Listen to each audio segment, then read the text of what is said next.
This is Retro Sports Radio. Visit RetroSeasons.com for more sports history.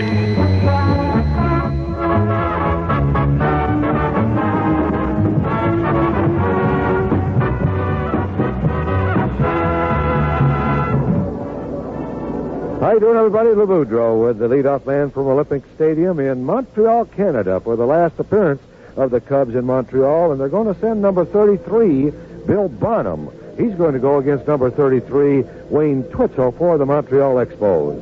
The leadoff man is brought to you by Easy Go service stations, serving you throughout Chicagoland. We'll be talking to our guest, a gentleman who's certainly gained a milestone in his career as a Major League ball player, and there's going to be many, many more milestones for this fine gentleman. Tony Perez of the Montreal Expos in just 1 minute. If you've never been to an Easy Go service station, there couldn't be a better time than right now to break a bad habit. There's lots of reasons to go Easy Go.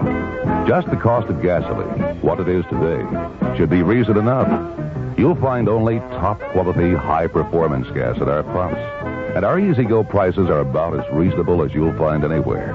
And anywhere is just about where we are. There's Easy Go serving you from Northwest Indiana to Rockford and all over Chicagoland. And chances are there's one right in your neighborhood, serving you the most efficient way it can, offering you clean, fast, and dependable service. Many Easy Go's even offer you convenience items such as fresh milk, soda pop, ice, and bread. Yes, at Easy Go we have a lot to offer. So take heed to that old saying, try it, you'll like it. Cause now is the opportune time to start a good habit. Everyone's going Easy Go. Tony Perez is our guest. Tony reached that milestone that I mentioned earlier by driving in his 1,200th RBI, and only 3 other men in baseball as active that has driven in that many. Willie McCovey, Carl Yastrzemski, Tony Perez, and Willie Stargell, who is on the disabled list right now. And that is a great milestone and one that you should be very proud of, Tony. Yes, I am, Lou. Really, I was looking for this the whole year, and I didn't know if I can reach it this year because I wasn't playing for Cincinnati. You know, we get a lot of men on base over there, and here in Montreal, we don't have the same kind of offense that Cincinnati have, but I've been lucky this year, and I get a man on base, and I came through when I need a run, and really I'm proud to be in that group. You mean, at 1,200 RBI, really. I think it's, any ball player should be proud of himself. Absolutely. That's a great milestone. And more to come because you have several years left, I'm quite sure, in this game of baseball. Since the All-Star game, you've been swinging a hot bat. Was there anything that you changed to bring that about? No, I didn't change at all, Lou. I think early in the year I was trying too hard to help this ball club, and this is a young ball club, and I was, trying to get my experience and trying to drop in more runs and trying to hit more home runs. And really, the pitcher was pitching around me, and I was swinging a lot of bad pitches. And then after the All-Star break, I said, well, Tony, you better go back, and do what you always do in all your career. Go to the opposite field, go to right field, and hit the ball or whatever. And I've been doing that lately, and really, I got good success off. And I think mentally you've sort of relaxed more in the atmosphere here in Montreal, because it must have been a shock to you when the trade was first accumulated between Cincinnati and Montreal. Well, it surprised me a little when I hear about it, but after that I say, well, Cincinnati wants to trade me because they got somebody else younger and think they can do the job. I just said, well, Montreal wants me, and, they go to a new stadium and they want to build a contender here. I might help, and I took the challenger and say, well, I go out there and see what I can do. And I think you're going to be a contender in the near future, if not next year. All you need is about 2 pitchers that can give you 15 to 18 wins. You've got a veteran ball club with a very young outfield, but this year will help them tremendously in experience. They have great ability, don't they? Yeah, I think they got, this is a young ball club, especially in the outfield, and we lost a lot of games. We made a lot of mistakes this year, but I think they will learn, and next year I know we're going to play better, and like you said, we need a couple pitchers can give us wins, and another guy in the bullpen, a good reliever, and really that's what we're looking for, and I think we're going to be a contender soon. Tony, when you first come over here and come into this ballpark, Olympic Stadium, it's a huge area. But then after you play a few games here, the balls seem to carry well, don't they? Yeah, they both carry good. You got to hit it, but they still carry good. And early in the year it wasn't, but now, in the middle of the year, it gets warm and things like that. I think the atmosphere gets better, and they both carry very well. Now, with a man next to you like Davy Cash, of course, you had the great one Morgan on your right also. This means that they can carry the glove quite well and carry the territory, so you can guard the line a little more. Oh, he's right. Davey carried a lot of ground, and really, he helped me like Morgan did, and I think I can play the line better. And Davey really helped this ball club because he got the experience, and he helped me and everybody in this club. Well, you made a play last night that saved a run. Going to your right, backhand on the ball and tossing it to the pitcher. It looked like it was a base hit all the way. And these little plays, execution means so much. When you execute, you win. Well, you got to be ready anytime you're in late innings and you're tied. You got to, the game is tied. You have to be ready for anything here close to you and make the play. Tony, you have 80-some RBIs. You're looking for that 100? What I'm looking for, is 90 because, I had 10 straight years. I got the record 10 straight years, to drove in more than 90. And I need 5. I had 85, and I'm really looking after 90. But when I get 100, it's much better. I think you will. You've got a lot of ball games left for you and several right here in home ballpark. And these fans have been terrific this year. You're going to draw over 1,400,000. Yeah, I think so. I think we're going to break that record. They said here under the first year in 69, and really the fans being great, and this is a good baseball town. I want to thank you very much for coming over and talking with us and offer all of us to you congratulations on a great job. Thank you, Lou. Tony Perez, fine gentleman, and who's reached the milestone in his career driving in 1,200 RBIs. And as you heard him, he has led the league. He has a record of driving in 90 or more runs batted in for the last 10 years. So, actually, perhaps it was a great trade for Montreal Expos with the Cincinnati Reds. We'll be right back after this message. Braniff gives you choices. Choices, choices. Choices, we have choices.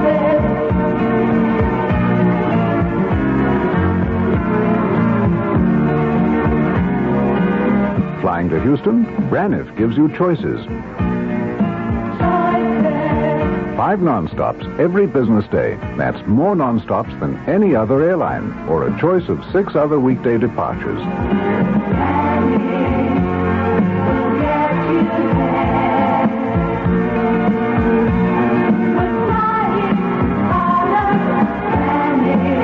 People who fly a lot like variety, especially at breakfast. So we choose one of 16 different breakfasts to put aboard each breakfast flight. This way, we can serve you a different breakfast almost every time you fly Braniff.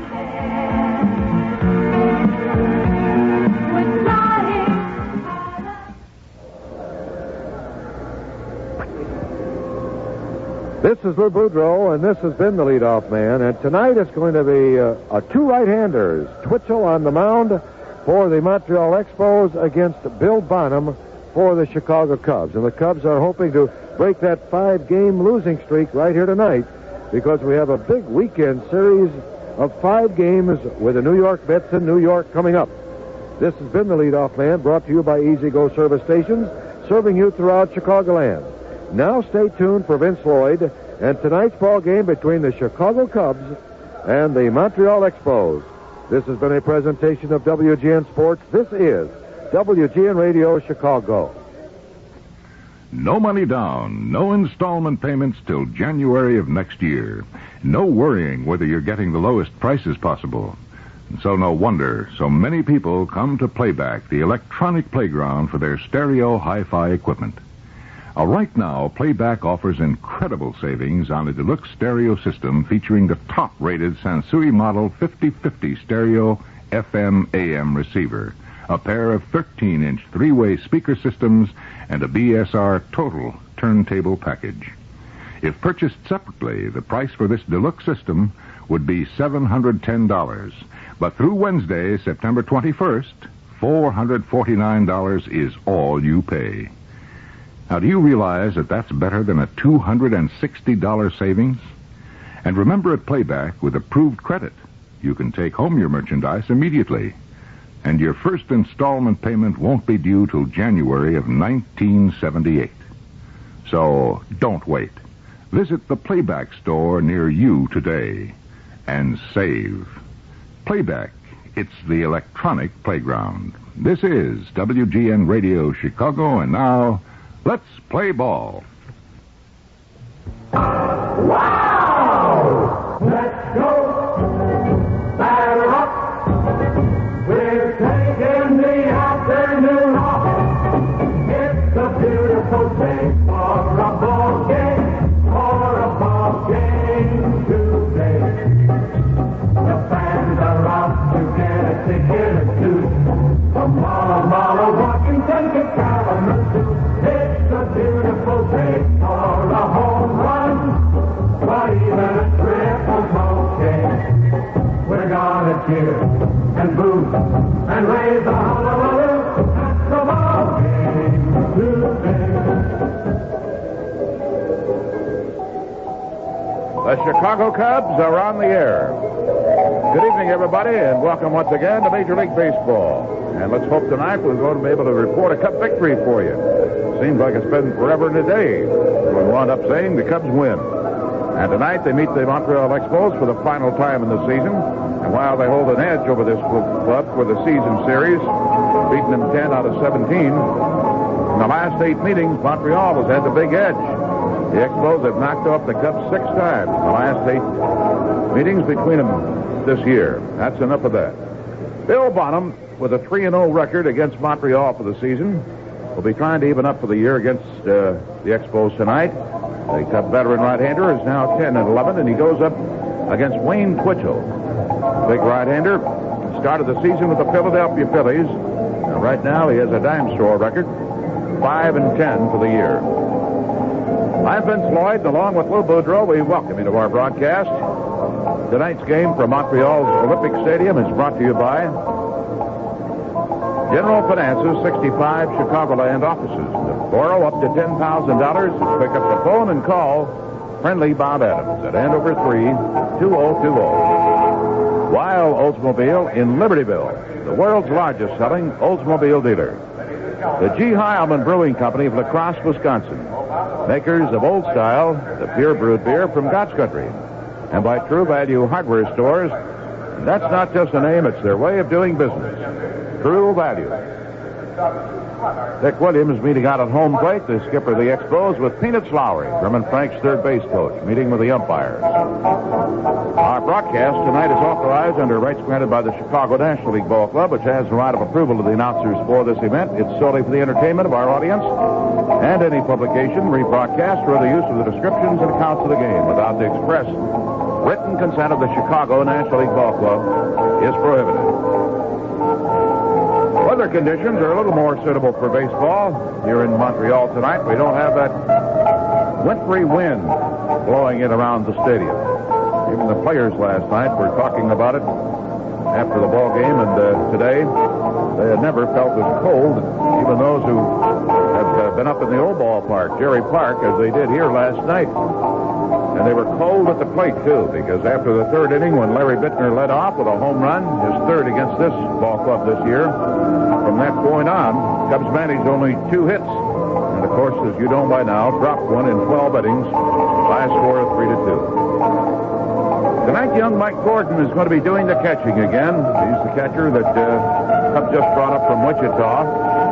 Worked in last night's ball game, and he'll be Bonham's battery mate tonight. But leading off for the Cubs will be Ivan De Jesus at shortstop. And Larry Bittner was 6 for 12 in his last 3 ball games. Will be batting second, playing in left field, with Bill Buckner over at first base hitting third. Jerry Morales, who did not start last night, tonight will be in center field and hit in the cleanup position. Bobby Murcer batting fifth, playing in right field. Steve Olivares will be at third base, hitting sixth. Manny Trio at second, batting seventh. And the rookie, Mike Gordon, with Bill Bonham 10-11 for the year. For the Expos, Davey Cash to lead off at second base. The rookie up from Denver, Stan Pappy, P-A-P-I, will be at third, hitting in the number 2 spot. Andre Dawson, hitting in the third position. Dawson, the center fielder. He's the fellow that helped break our hearts last night. Tony Perez, first baseman, hitting in the cleanup spot. Ellis Valentine in right field, batting fifth. Gary Carter doing the catching, followed by the left fielder, Warren Cromartie. Cromartie hitting seventh. Chris Pryor, the shortstop, hitting eighth. And the pitcher, veteran right-hander Wayne Twitchell. Pittsburgh and the St. Louis Cardinals are underway in their first game tonight at St. Louis. And they're in the fourth inning. John Candelaria going for the Pirates against Eric Rasmussen for the Cards. And there is no score in the fourth. That's the first of their twilight doubleheader. As you know by now, they were rained out last night. The New York Mets at Philadelphia tonight have Craig Swan pitching against Randy Lurch. Both have won 8 ball games for their respective ball clubs this year. Swan is 8-8 and Lurch 8-5. And of course, we'll be at New York tomorrow to finish a suspended game caused by the blackout. And then a regular game tomorrow evening. Then a single game on Saturday, followed by a Sunday doubleheader. That, too, caused by the blackout. Earlier today at San Francisco, before a pretty slim turnout, 1,612. Houston defeated the Giants 6-3. The Gene Pence coming on and getting his 5th win against Ed Halicki. Ed Herman got his first homer of the year. Bob Watson homer. Now, the national anthems.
Pittsburgh Cardinal game in the opener. Pirates have taken a 1-0 lead, and they're now batting in the 5th inning. And the first game between Oakland and Kansas City, they've gotten underway. Vita Blue against Andy Hassler, and the Oakland A's have put 2 runs on the board in the top of the first inning. Kansas City now coming to bat. Wayne Twitchell getting out to the mound, a big 6'6" right-hander. Before Ivan DeJesus steps in to open up the ball game for the Cubs, let's take time out for this message. If hardware manufacturers only made one size screw, you'd only need one screwdriver. But True Value hardware stores know screws come in all sizes, in standard and Phillips heads, so just one screwdriver won't do the job. That's why True Value Hardware stores offer the Master Mechanic 8-piece screwdriver set for just $4 1/4. These 8 screwdrivers come in a combination of sizes with both regular and Phillips tips. So you'll always have the right size and style for every job you tackle. And they come packed in a handy plastic snap pouch for easy storing. So unless you only use one size screw, you need a complete set of screwdrivers. Get the Master Mechanic 8-piece screwdriver set for just $4.25, exclusively at participating True Value Hardware stores. True Value Hardware is more than just a name. It's a way of doing business that means True Value.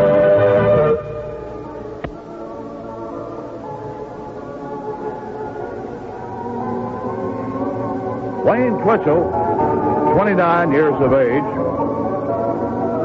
Then his career in the majors started with the Phillies, came over this year to this ball club. 10 games under the 500 mark. And this year he's 5-10. 0-1 against the Cubs. He lost to the Cubs earlier this year while he was with the Phillies. But he has come on strong in his last 2 ball games. And this big fellow from Portland, Oregon, who does some basketball officiating in high school in the offseason, has won his last 2 ball games, defeating the Pirates and the New York Mets. So he's been getting into the groove. Ivan DeJesus last night 1 for 6, steps in, hitting .263, 3 homers, 34 runs batted in with a rookie right-hander. Plate umpire Andy Olson. Twitchell gets a sign. Here's the pitch. Takes the fastball. It's in too close, and we're underway in Olympic Stadium in Montreal as the Cubs try to end a 5-game losing streak. Twitchell missing inside of the first one in the windup. Here's the fastball. Missed at the knees outside. Ball 2, no strikes. Harry Dunlop coaching at first base. Peanuts Lowry at third. First base umpire Doug Harvey. Here's the windup and the pitch. Takes it high. Ball 3. The leadoff man. One more, and we'll get a man on. Cromartie, Dawson, and Valentine in left, center, and right. Tony Perez at first. Cash at second. Here's the pitch. And there is a strike called. Better high away. And Ivan not too thrilled with that call. Cash at second. Spire at shortstop. And the rookie up from Denver, Stan Pappy, playing at third. Wind up, and the big fellow's 3-1 pitch taken for a strike. It's a lot off after getting behind, and now he's run the count full. This is a completely carpeted surface here, except right around the bases. So the windup in the 3-2 delivery. Takes outside a breaking ball, and he winds up coaxing a walk to lead off the ball game. That's one of this big fellow's problems this year. He has walked 60 men in 152 innings, striking out 111. Larry Buckner, as mentioned in the last 3 ball games, 6 hits in 12 at-bats, 4 runs batted in, and last night he got his 10th home run of the year. That was leading off the third, and that was the final Cub run of the night. He's now a .295 hitter for the season with 53 runs batted in. Throw to first base, and Ivan is back in plenty of time. Dutch Rennert umpiring at second base tonight, and Nick Colosi at third. Down the lines, 325 feet to a high, bright green wall. Twitchell's first pitch. Bittner takes a strike, a fastball. Tomorrow, of course, we'll be at New York. Finish the suspended game caused by the blackout. And Herman Franks and Barney Schultz, his pitching coach, still not quite sure who will start that suspended game tomorrow. Depending on who has the arm that isn't tired, I guess. Curved by Twitchell, and he misses low and inside. Ball 1, strike 1. He's kind of a slow worker. Straight away center field, it's 404. And the power alley is 375 feet here at Olympic Stadium. Ball 1, strike 1 pitch coming up. DeJesus, pretty good lead, doesn't go. Bittner takes, and it's high. Ball 2, strike 1 on Larry. Well, they're going to have to wait a while to let Ted Turner capture the America's Cup. He didn't get across the finish line in time today under the 5.5-hour time limit, even though he had a big lead.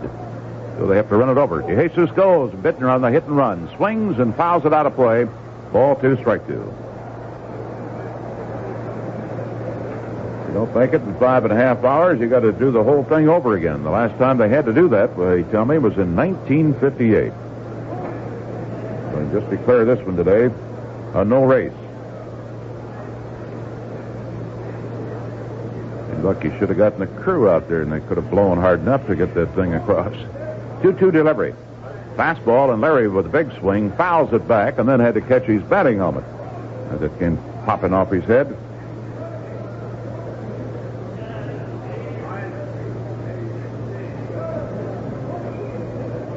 Mets infielder Bobby Valentine, by the way, underwent successful surgery. Yesterday, he had 2 bone spurs removed from his right ankle. Bobby Valentine. Here's the pitch. A swing and a foul. Comes back into the backstop. Back in 1973, when Bobby, who started his career with the Dodgers, had moved down the coast to the California Angels. 73, he suffered a broken leg, and those bone spurs were a result of that. They got him earlier this year from San Diego in the Dave Kingman deal, and Kingman, from the Padres, throw to first to California, played 10 games for the Angels, and now the big fella is back in New York with the Yankees. They got him on waivers.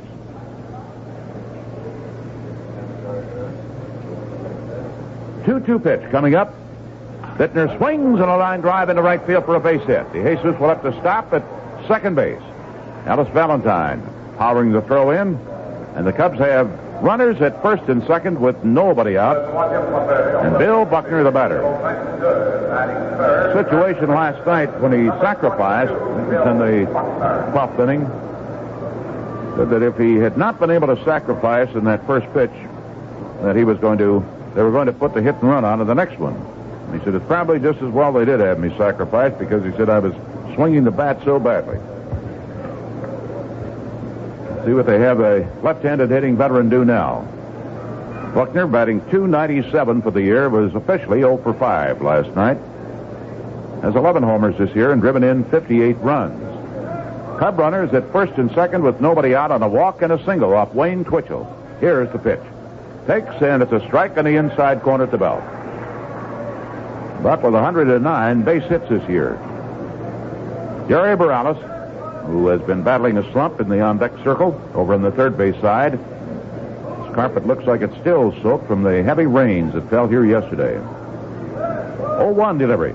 Buckner swings, pulls a ground ball to Cash. Could be a double play. Over to Spire, the relay. And it is double play. The 119th of the year by the Expos. Pulled a hard ground ball to Davy Cash. DeJesus is on at third, but they're 2 gone, and Jerry Morales stepping in. And oh man.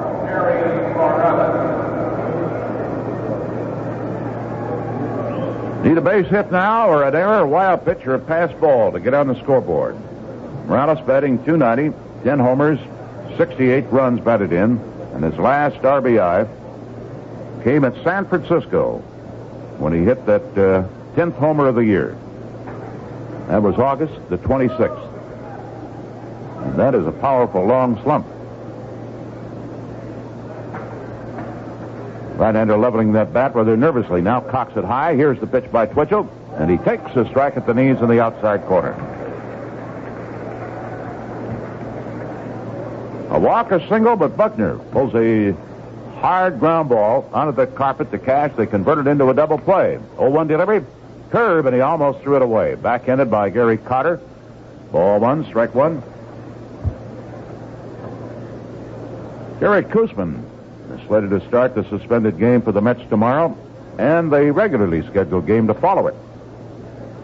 Herman Franks and Barney Schultz still not sure. 1-1 delivery, swung on at a high pop foul. It is out of play behind the Montreal dugout. 1-2 on Morales. They're not quite sure who will start that suspended game tomorrow. Well, it depends on who doesn't have the tired arm, who has to be used here tonight. Rick Russell is scheduled to go against Koosman in the regularly scheduled game. And Nino Espinosa, who drove in a run last night against the Phillies, shut him out on 3 hits, is scheduled to pitch one of the games Sunday against the Cubs. 2 out, a 1-2 pitch. Breaking ball, low and outside. Ball 2, strike 2. Twitchell, a big gangly fellow, and sometimes he looks like he's just kind of shot-putting the ball.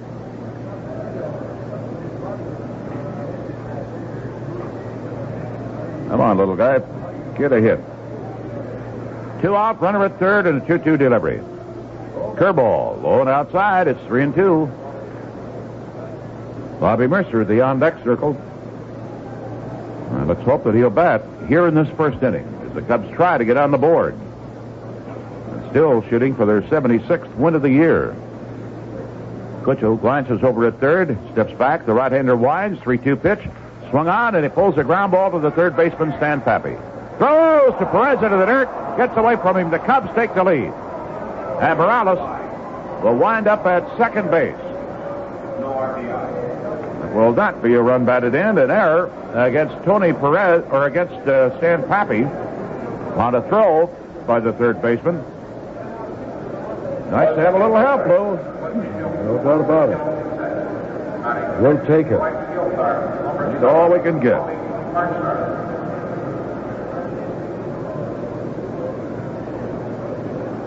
Well, they got their 119th double play of the year in this inning. That is the Mets' 117th error.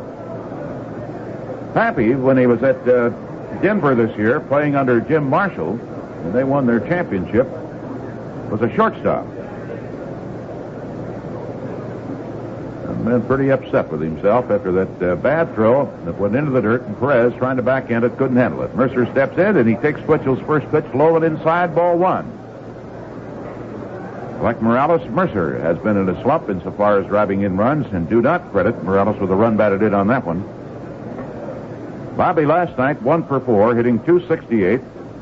Left-hander tries to hold up in a swing, and he can't do it. Ball one, strike one. The pitch was down low and in on him. Well, Morales last got an RBI on August the 26th. Mercer's last one came on August the 22nd.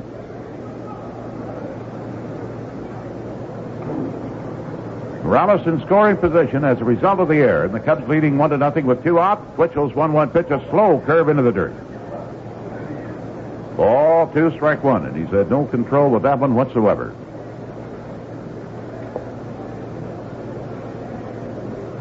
Steve Olivares in the on-deck circle. The outfield around to the right and deep for Mercer. The look at second at Morales. Here's Twitchell's pitch. Takes the pass ball inside above the knees. Ball 3, strike one. Chris Beyer, the shortstop, playing him to pull up the middle, and he is standing with his toes just on that white stripe that would designate where the outfield grass would start. Davy Cash has planted his feet right astride that line over on the right side of the infield. 3-1 delivery with 2 out, and Mercer swings, and he fouls that one back out of play. Ball 3, strike 2.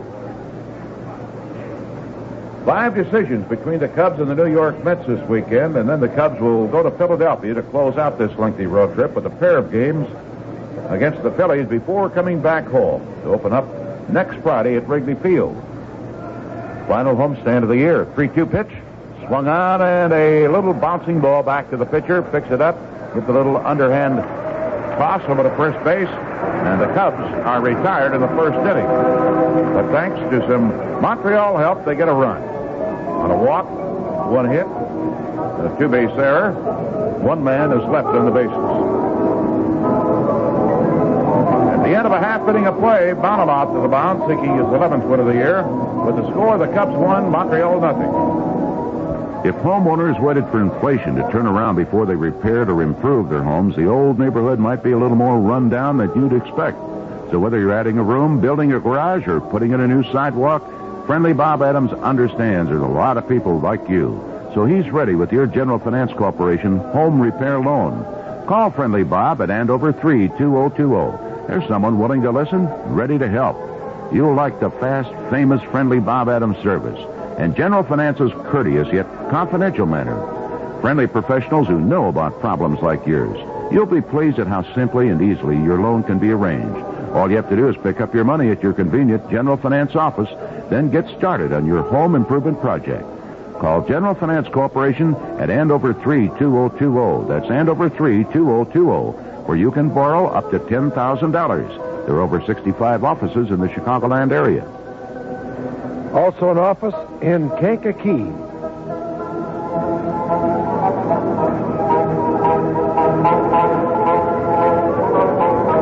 3-0 against Montreal this year. 2 of his victories came here against the Expos and 1 at Wrigley Field against them. Worked a total of 17 innings against Montreal, giving up 23 hits and 11 runs. With 3-0 and 1 other start, he wound up with no decision. Just as he did in his last start of the season, Saturday, at Wrigley Field against the Mets. Not involved in the decision there. He left with the Cubs leading the ball game, but they wound up losing it by a score of 7-2. Bonham, 188 innings of work and 182 base hits for the year and an earned run average of just over 4. Big right-hander delivers a swing and a miss by Davy Cash on a slider away. Strike 1 count. Cash 1 for 6 last night. Veteran hitting .289. Driven in 39 runs. There's no homers. There's a swing and a ground ball base hit. Took off on a fastball and drilled it to the second base side of Manny Trio out to Morales in center field. So each team with 1 hit. And the rookie, Stan Pappy, who was guilty of that throwing error, would have retired the Cubs in the first inning without any run coming across, steps in. Let's see what they're going to have him do. 26-year-old right-hander. 0 for 6 last night. Failed to sacrifice in the 12th inning. Forced the man at second. Then he scored the winning run on a triple. Look out. Had his helmet taken off with a high inside fastball. Wound up in the carpet in front of the plate. Picks it up. Looks again down at coach at third to get his sign. Bonham's last victory came against San Diego. August the 6th. Goes to first base. Davy Cash back in plenty of time with a head first slide.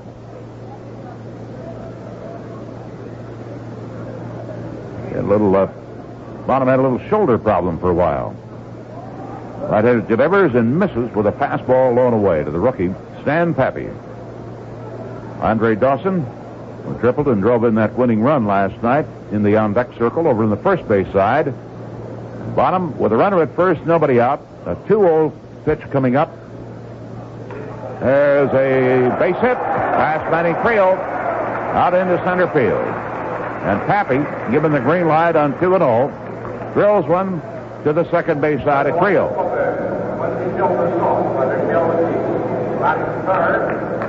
Runners at first and second. Nobody out. And here's last night's hitting hero for the Expos, big right-hander Andre Dawson. Had 2 hits last night, including that game-winning triple that gave him his 58th run batted in for the year. Dawson batting .278 with 16 homers. Bonham looks at the runner at second, delivers a curve, but it's too high, ball 1.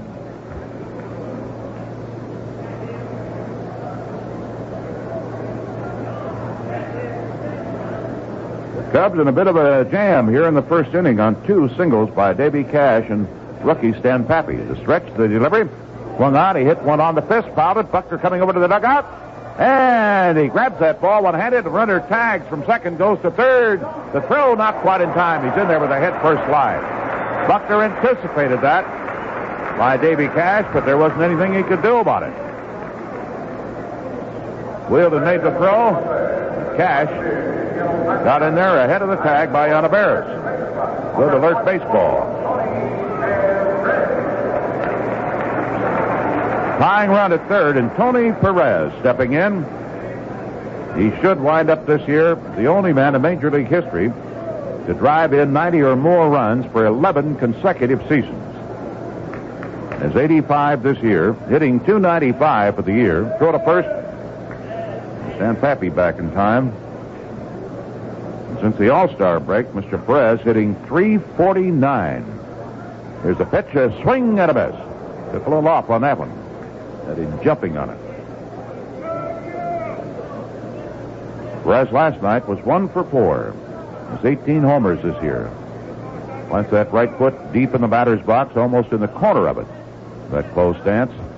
Keeps working the fingers on that bat. Bottom's delivery to him. Takes it inside. Ball 1, strike 1. He's got to be pretty thrilled, Lou, and with the anticipation of achieving that mark in RBIs, 90 for 11th straight year. He is, and he's mighty proud of that 1,200 RBI record also. Not bad either. Bonham had made a throw to first base to keep Pappy close. 1 out, 1-1 delivery. Takes it low. Ball 2, strike 1. Ellis Valentine due up next. Tying run over at third, represented by veteran Davy Cash.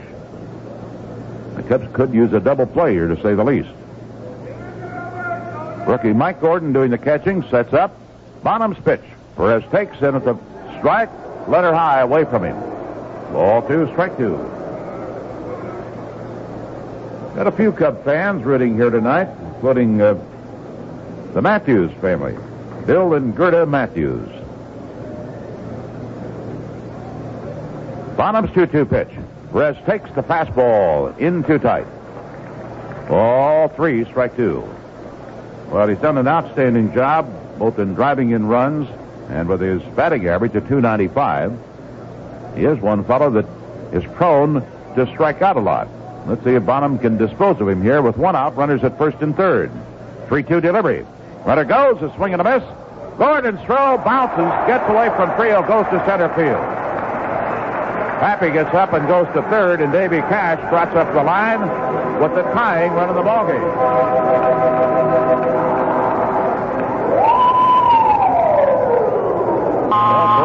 What we were hopefully anticipating, he struck out. And Pappy going on the pitch. Should have been nailed. Gordon's throw, short of the mark, bounce past Trio into center field.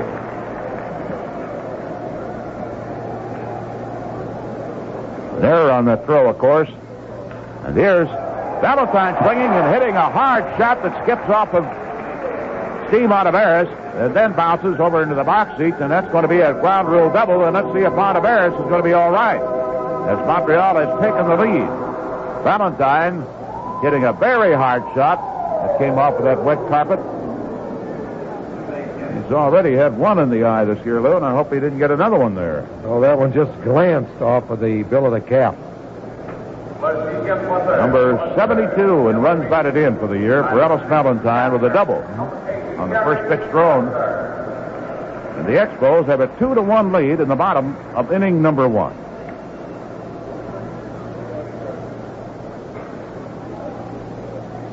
Valentine decides that he can do without the batting helmet. Gary Carter to be the hitter, and let's pause a moment for station identification. This is the WGN Chicago Cubs Baseball Network. And this is WGN Radio Chicago at 1 minute past 7.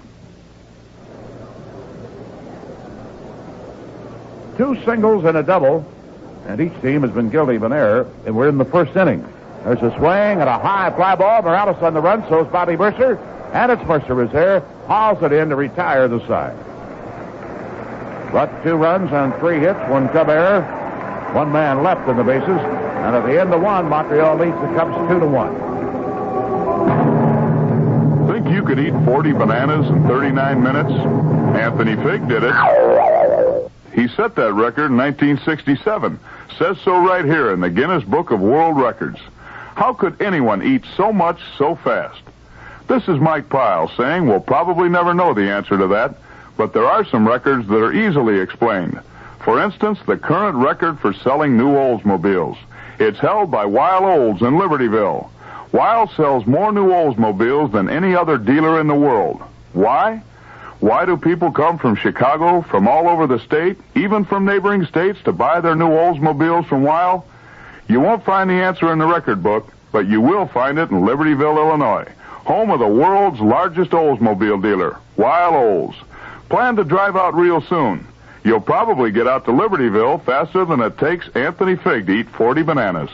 Wild O's is selling out all our 88 to 98 at never before and never again low prices. Steve Monteveres is going to be leading off the Cubs here against Wayne Twitchell. He's hitting .295, was 0 for 6 last night, so he dropped a few points. Be followed by Manny Trio and then the rookie catcher. Boston and New York tonight, Louis Tiant going for the Red Sox, who have dropped the first 2 games of that big series against the Yankees.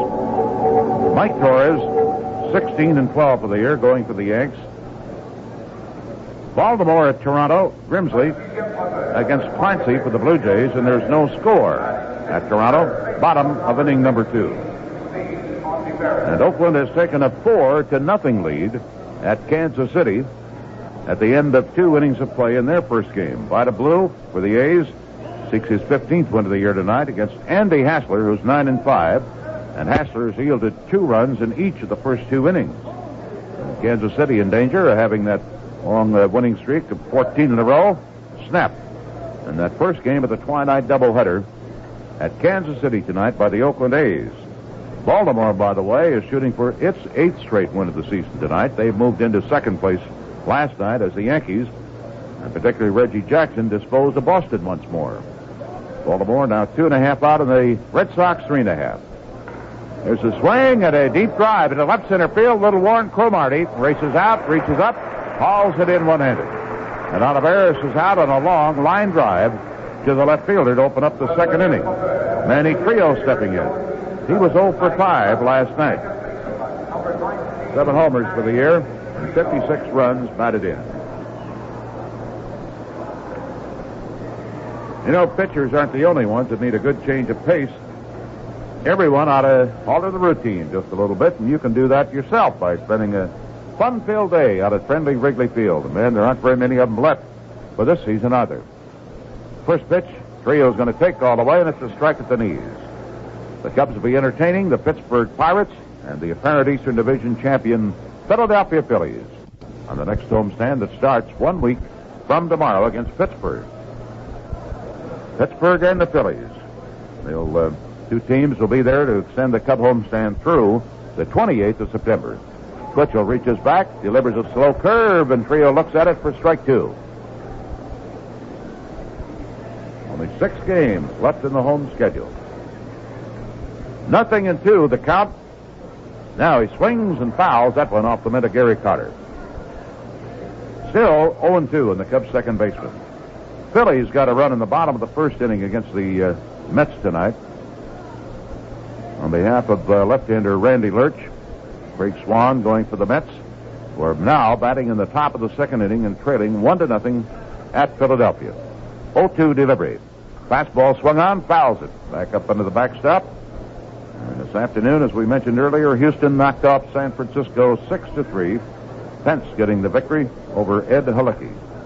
And the Houston Astros, very hopeful, winding up in second place in that Western Division. Picked up a half game with that one. There's a curveball, and he takes it outside 1-2. They pick up a half game against the Cincinnati Reds. And there are 3 games behind them, pending the outcome of the Cincy game tonight at Los Angeles. 1 out and a 1-2 delivery. Takes the fastball high, ball 2, strike 2. Twitchell played an awful lot of basketball when he was in school out in Oregon, and occasionally still officiates that game in the off-season. 2-2 delivery. Swung on, a fastball off the end of the bat goes foul into the seats over in the first base side. The Cubs were gifted with a run in the first inning. Started out promisingly with a walk and a single. Then Buckner grounded into a double play ball. Morales hit a grounder to the third baseman, whose throw was errant. It permitted De Jesus to score and Morales to reach second. Then the inning ended with Murcer tapping out weakly to the pitcher. Here's a swing, and Trio pulls a ground ball, backhanded by Spire. Long throw. He is safe at first base. Spire having to make that peg from beyond that stripe on the that would designate the outfield grass. And Trio's on with an infield single with 1 out in the second inning. Hit number 2 for the Cubs brings up the rookie catcher Mike Gordon. At St. Louis, the Cardinals batting in the bottom of the 6th inning of their first game against the Pittsburgh Pirates. And the Pirates are holding a 1-0 lead. And Tony Garofalo, the Cub trainer, has to come out now to tend to Manny Trio. Looks like he might have hurt an ankle running that one out, huh? Well, this is 2 for 2. 2 innings, and Tony's out twice. He must have set an all-time record this year. But the new facilities that they have here, and the Cubs were here on their first 2 trips, they were using temporary quarters, to say the least. But now the visiting clubhouse has been pretty much finished off. And that he almost has enough room in there, by golly, for all of the fellows who need to be treated.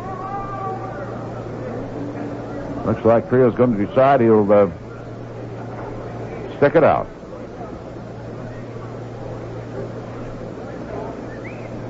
One away.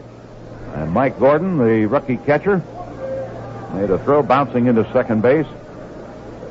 Left-handed hitter who was hitless last night in 3 at-bats, and then earlier in the year was 0 for 4 with the Cubs, so he's looking for his first major league hit. A strong left-hander, comes from the state of Maine, just 24 years of age, and only celebrated that 24th birthday just a few days ago.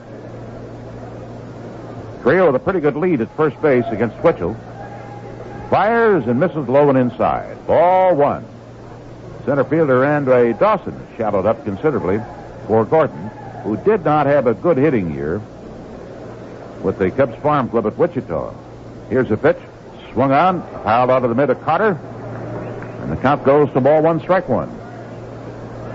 Well, the Mets tied up the Phillies with a run in the top of the second inning at Philadelphia. And now the Phillies at bat in the bottom of inning number 2, and it's 1-1. John Candelaria going for the Pirates tonight at St. Louis in the first game against Eric Rasmussen. 1-1 pitch. Swung on, a bouncing ball to Davy Cash. Gets it, throws to second. And no chance for a relay to first base. Davy having come over near or over towards first base and in before he could pick up that ground ball off the bat of Trio, who's forced at second. Gordon reaches. And Bill Bonham stepping in. Shown that he swings the bat pretty good this year. He's hitting .241 with 14 hits and 3 runs batted in. The score with the Cubs batting here in the top of inning number 2. Montreal 2 and the Cubs 1. Bonham bending low from the waist. Twitchell's first pitch to him, a swing and a miss. Threw the fastball by him. In the roster book that the Cubs have available, you can read all about not only Bonham, but the rookie over at first base, Mike Gordon. 0-1 delivery. Checks his swing on a breaking ball outside. They asked for the appeal. Denied. Get the biographies and photos, the players, the coaching staff, statistics, about everything you'd like to know about all of the players. Herman Franks and all of his coaching staff. 2 out and a 1-1 pitch. Swung on, a miss. To get a copy, just send a check or a money order for $1 to Roster Book at Wrigley Field, Chicago. Their zip code is 60613. But add 25 cents per order for postage and handling. They're also available at the ballpark when we'll be there a week from tomorrow. 1-2 pitch. Curve into the dirt, gets away, but Gordon is not going to try to advance. And Carter, hustling after that ball, finally retrieved it about 30 feet over on the first base side.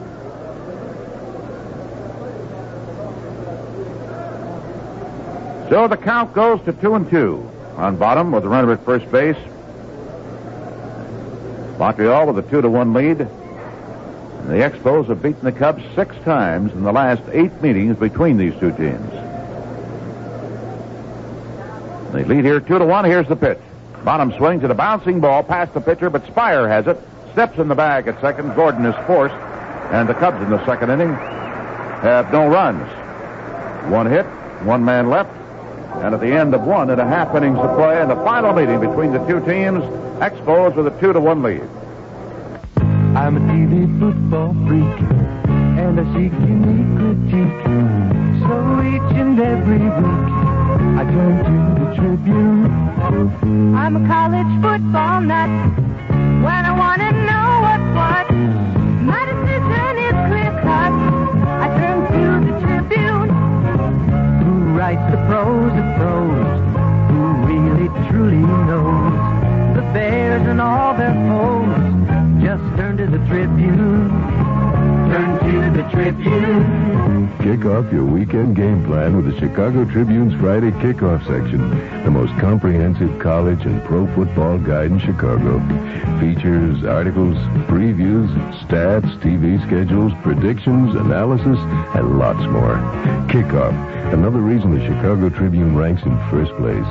When you want the whole field covered, turn to the Tribune. Turn to the Tribune.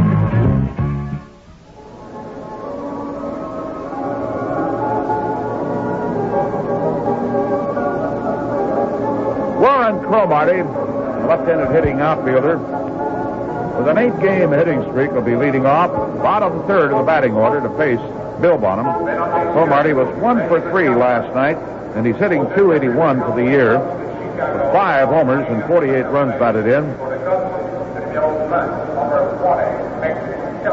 While the Cubs have been in a tailspin since just prior to the All-Star break, Montreal Ball Club, now since the 1st of July, is 1 game over the 500 mark. Cubs hopeful of finishing out the rest of this 1977 season on the upbeat. They need a victory here and a few of them in New York and at Philadelphia, and then they'll be concluding the season with competition against the Phils and the Pirates. Still locked at 75 wins for the year. Little Warren Cromartie stepping in, and Bonham's first pitch. Swung out, a hard ground ball. Kelleher at second base goes to his right, picks it up and throws to first. So Mick Kelleher has replaced Manny Trio, who got that infield single but came up limping, then stayed in the ballgame. And Kelleher was taken off the disabled list just recently, making his first appearance in the field. He has come in a couple of times as a pinch runner. Remember, he took a bad hopper that came up and broke the thumb on his hand. That day they had ruled it an error against him, and then later that night they changed it to a single. But little Mick back in the lineup at second base here in the second inning, and he's just come up with a nice play to retire Cromartie. Now Chris Spire, the shortstop, stepping in, drove in a run last night with a sacrifice fly. And the right-hander takes the first pitch as strike. He is not hitting well this year. Batting average for Spire, the former Giant, of just .232. 5 homers. Swings, fouls the fastball out of play to the right side. The RBI that he got last night was only his 31st of the season. That includes his work with the Giants before he came over here for Tim Foley. Bonham's next pitch is a fastball too high. Ball 1, strike 2. Kansas City Royals, with that sweep last night, have taken a 9-game lead over the Chicago White Sox. 1-2 delivery. Curveball low and outside. Ball 2, strike 2. Cincinnati still hanging tough. Came up with a victory last night over the Los Angeles Dodgers, but time is sure running out on the Reds. 2-2 pitch. Looks at a strike. Took a line off with that one, and Chris Spire just watched it float by, letter high, for Bonham's second strikeout of the night, and that will bring up the pitcher, Wayne Twitchell.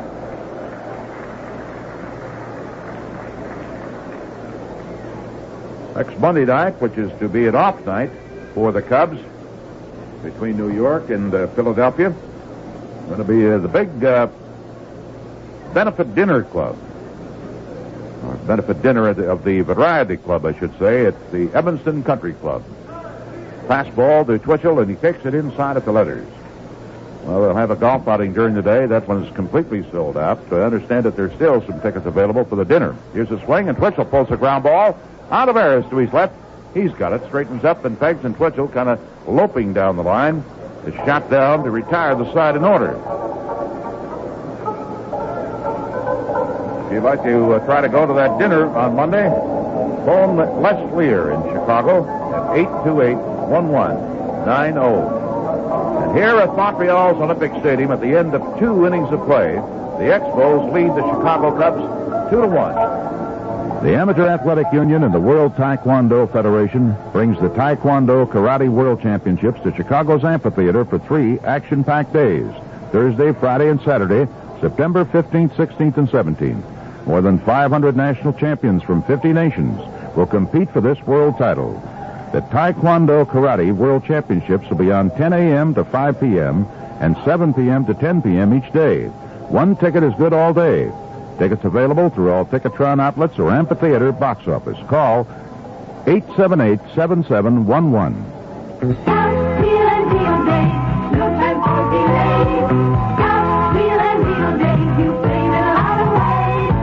No time to wait, no time to doubt. They're giving real deals on the four-wheel drive Scout. At your International Scout dealer, that's the place to go. He's wheeling and trading, and the prices are low. So get there and test drive a Scout today. You can't beat his deal in the whole USA. International, the wheelinest four-wheel dealer in town.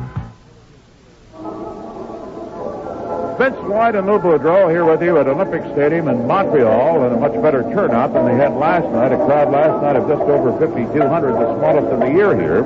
But they have drawn well at this new edifice, over 1,300,000. And this ball club, Lou, certainly is on the rise, isn't it? Yes, it is. They don't need too much to help this ball club become a contender, which means that the Eastern Division will be quite an improved division in the near future. Mets get straightened away, and this ball club, and of course our ball club,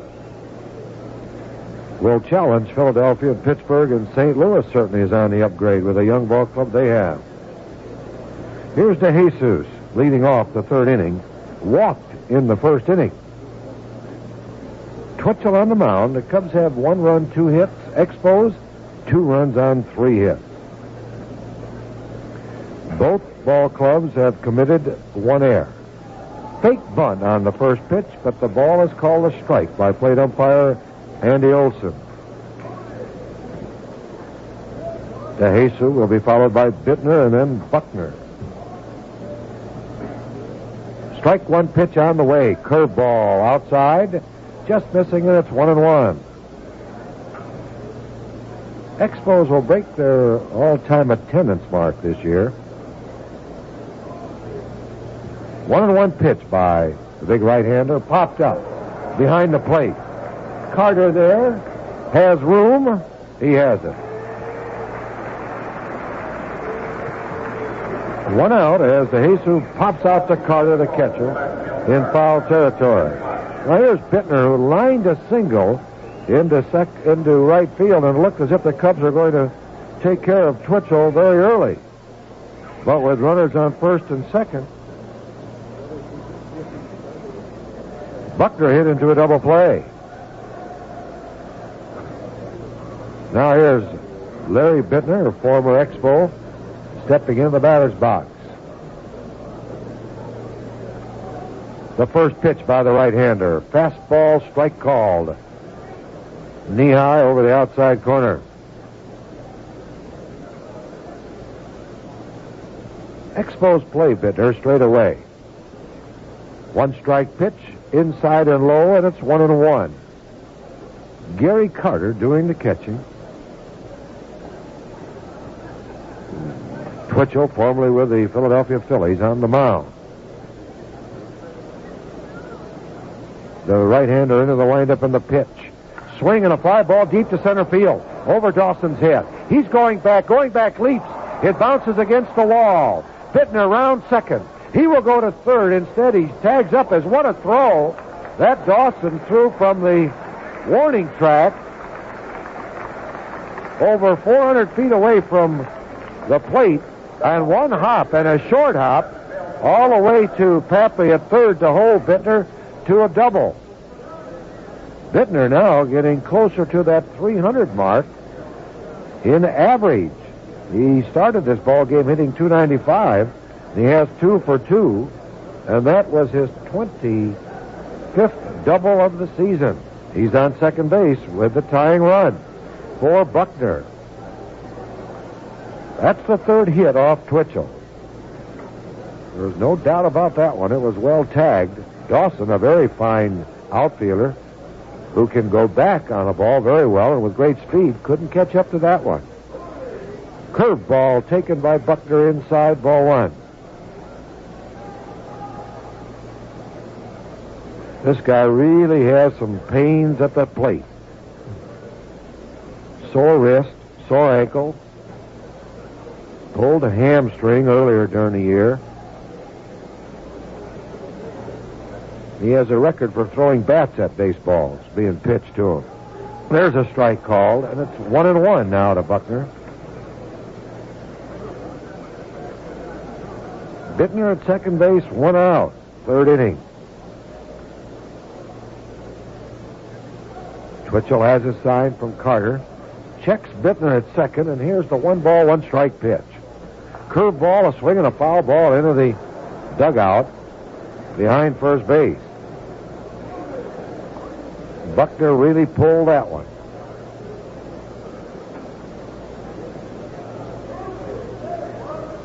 The count now, 1 ball, 2 strikes.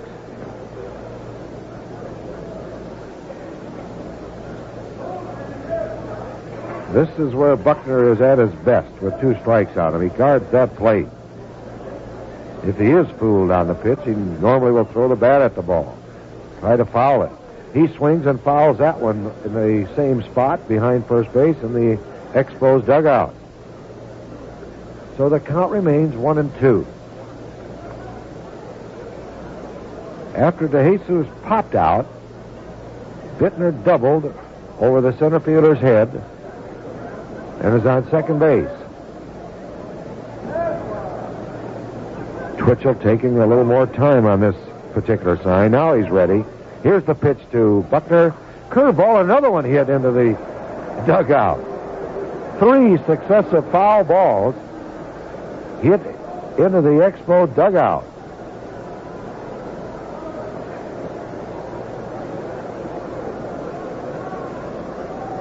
These are very long dugouts here at Olympic Stadium.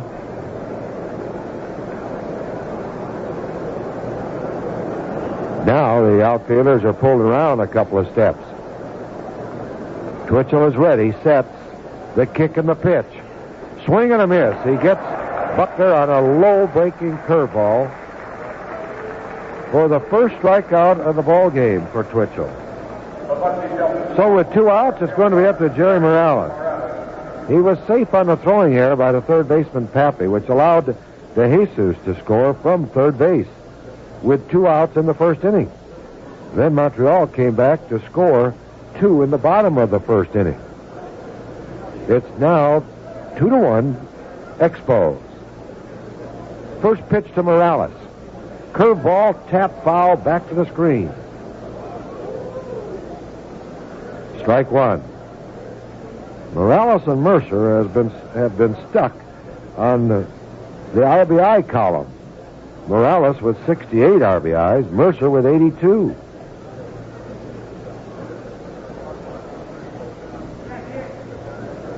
Morales levels that bat over the plate as Twitchell gets his sign from Carter. Bittner extends his lead at second base. Here's the 0-1 pitch now by Twitchell. Sidearm pitch outside. He really lowered the boom then as he dropped his arm to around his knees and fired the ball outside. 1-1 to count. Carter going out to talk to his pitcher.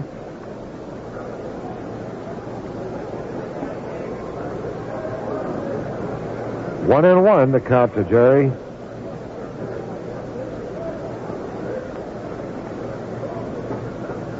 Twitchell shakes his head yes. He's a slow worker. The pitch on the way. Overhand curveball for a strike call. Broke sharply over the outside corner. 1 ball, 2 strikes.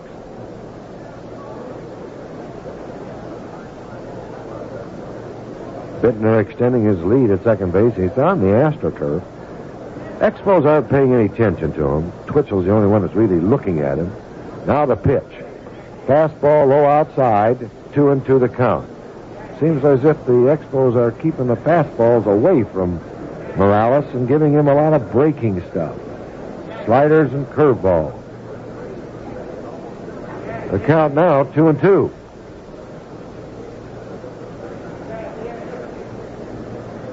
Here's the pitch. swinging a foul ball down the right field line. It's out of play. Morales guarding that plate.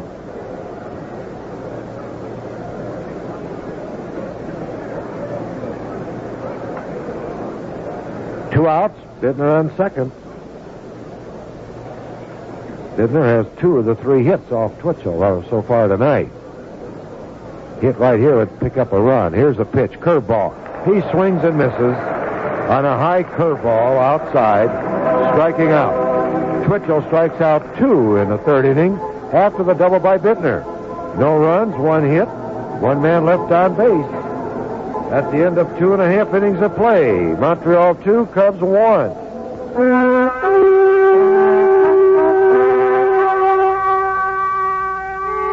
Water from God's country. Sparkling, pure spring water. Gottlieb Heilemann spent years looking for water like this. He found it in La Crosse, Wisconsin in 1853. Heilemann still uses this water today to double brew a great light beer called Old Style in a traditional old world way called kreuzening. Kreuzening is the most natural way to brew beer and the most expensive. But at Old Style, we don't aim to make the most beer, only the best. That's why we use kreuzening and sparkling, pure Wisconsin spring water. Taste the difference they make. Try Old Style, pure brewed in God's country. G. Heilemann Brewing Company, La Crosse, Wisconsin. Both teams have batted around in 2 innings. So in the 3rd, it'll be the leadoff hitter, Cash, then Pappy and Dawson for Montreal. Let's pause 5 seconds for station identification. This is the WGN Chicago Cubs Baseball Network. And this is WGN Radio Chicago at 7:29. Cash singled up the middle in the 1st inning, as did the hitter next up, Pappy. Let's see how Bonham handles him at this particular time at the plate.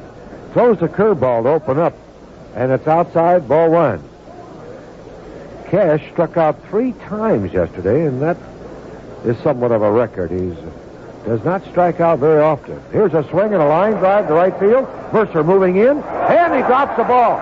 The ball was into the lights. They give him an error. That's a tough error. He came in, had the ball, then all of a sudden that ball was into the lights. He reached up his glove, and the ball dropped out of it. Murcer wasn't even watching the ball as he turned his head from it as it went into the lights. But they give him an error. Second Cub error of the evening. And here's the young 3rd baseman, Pappy, at bat. Cash, a good base runner. The stretch by Bonham. Here's the pitch. Strike called over the inside corner. Cash has 20 stolen bases, leading the Expos in that department. He gets on base quite a bit. Here's the pitch to Pappy. Curveball. He ducks away from it. It's inside. 1-1 the count. Cash has 169 hits with 49 bases on balls, so you know he's on base quite a bit. Throw to first, he has to dive back and does so safely. One of the premier leadoff men in baseball, Dave Cash. The 1-1 pitch now by Bonham. There he goes. Here's a swing and a miss. There's Gordon's throw low into the dirt, but the play is backed up beautifully by Kelleher, as Gordon will have to raise his sights. Through 2 throws tonight have been into the dirt at second base. Cash is credited with a stolen base, his 21st, and only a fine defensive play by Kelleher, who went behind the play to back it up, prevented Cash from advancing to 3rd. So he's on second now with nobody out. The count of 1 ball, 2 strikes on the hitter. Bonham sets. Here's the pitch. Fastball inside, 2-2 the count. That stolen base breaks a career high for Cash. He's had 20 stolen bases, equaling his career high in 74 when he was with the Phillies. The stretch, the 2-2 pitch, led up. Swinging a fly ball to right field. Cash is tagging up. Morales is there. Gloves it. There goes Cash to third. Goes back to third as Morales' throw carries to Ontiveros. Cash changed his mind as Morales, the outfielder, played it well.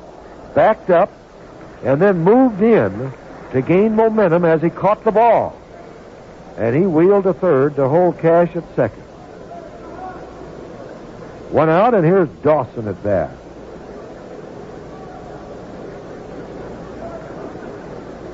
Dawson popped out to Buckner in foul territory his first time at bat. Montreal leads 2-1. We're in the third inning.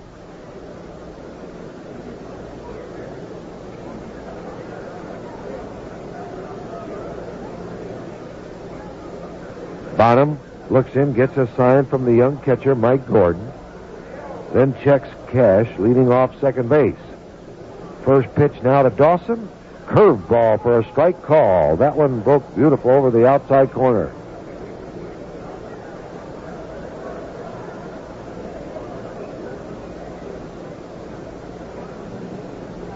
Cubs play Dawson straight away. It was his triple last night that broke up the ball game in the 12th. Fastball low, 1-1 to count. Montreal 2 runs, 3 hits. Cubs 1 run, 3 hits.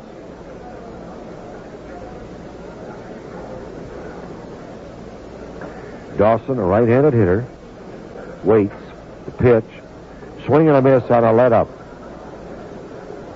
1 ball, 2 strikes.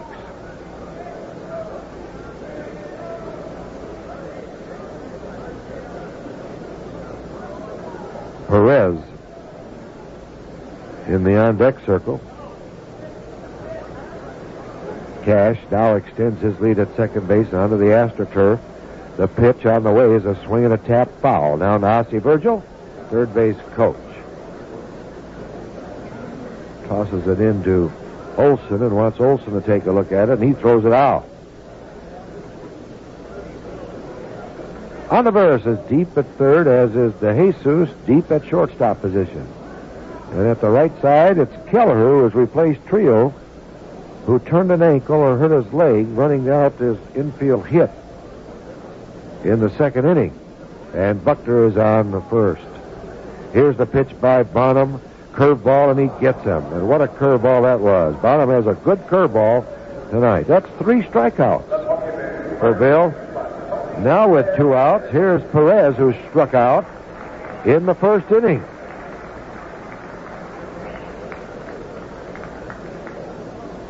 With Perez stepping in the batter's box, Cubs outfielders back up a few steps. They play straight away. We're in the third inning with Montreal leading 2-1. Bonham into the stretch. Now he kicks. Here's the pitch outside, ball 1 to Tony Perez.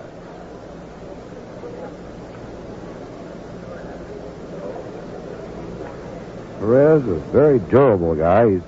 This is his 138th game. Here's a swing and a one-hopper right to Buckner. He has it as it skidded off of that AstroTurf. But Buckner made the play and then runs up and touches first base for the out. In the third inning, no runs, no hits, 1 error, 1 man left on base. And now, at the end of 3 innings of play, it's Montreal 2, Cubs 1. Fans, now you can get a good return on your investment when you invest in the Lufkin 25-foot tape measure with power return for just $6.75 from True Value Hardware stores. Some tape measures make you force and fight the blade back into the case, but with the Lufkin tape measure with power return, that steel blade zips back in the case at the touch of a button. And the Lufkin 25-foot tape measure from True Value Hardware stores features a Mylar protected 3/4-inch wide steel blade.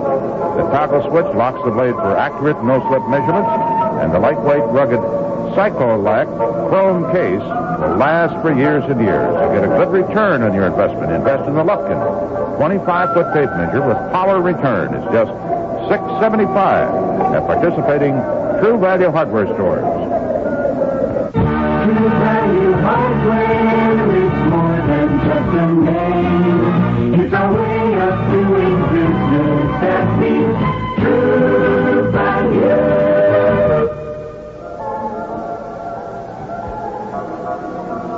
In the fourth inning, Cubs will send Murcer, Ontiveros, and Kelleher to the plate. Murcer shot an easy ground ball to Twitchell to close out the first inning. Bobby is overdue. Ended this ball game hitting .268. Wayne Twitchell on the mound for the Expos. This is his 27th start. He's only completed one game. He's allowed 16 home runs to be hit off of his servings. He's a sidearmer. He's been coming up and over mostly to left-handed hitters tonight. Here's the first pitch now to Bobby Murcer. Overhand fastball for a strike called over the inside corner. Perez deep at first, Cash deep at second for Bobby. Valentine's over near this foul line. He's only about 25 feet off of the right field foul line. Swing and a pop foul, back out of play. 2 strikes to Bobby Murcer. Ontiveros waiting in the on-deck circle. Twitchell has his sign. Now takes that long windup, and here's the pitch. Curveball, tap foul down past Harry Dunlop.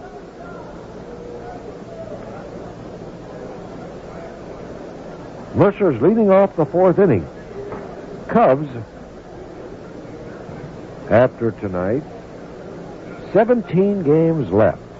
6 with the Pirates, 3 at home and 3 at Pittsburgh to close out the season.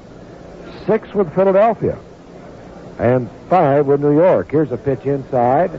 Ball 1, strike 2. 5 with New York coming up this weekend. And when the Cubs get back home, they play Pittsburgh 3 games, Philadelphia 3 games. 1-2 pitch. Curveball, a swing, a line drive down the right field line, but it's curving, foul. Into the Expos bullpen. So the count remains 1-2.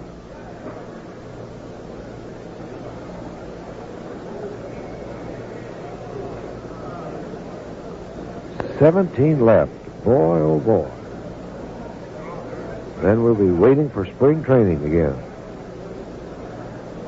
The pitch popped up over the third baseman's head. Pappy backs up under it, calls for it in fair territory, and grabs it. Murcer pops out to the third baseman. 1 out, Ontiveros, who lined out to Cromartie.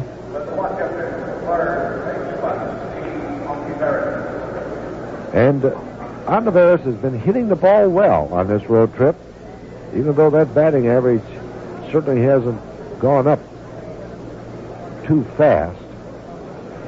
He's hitting .295 entering this ball game.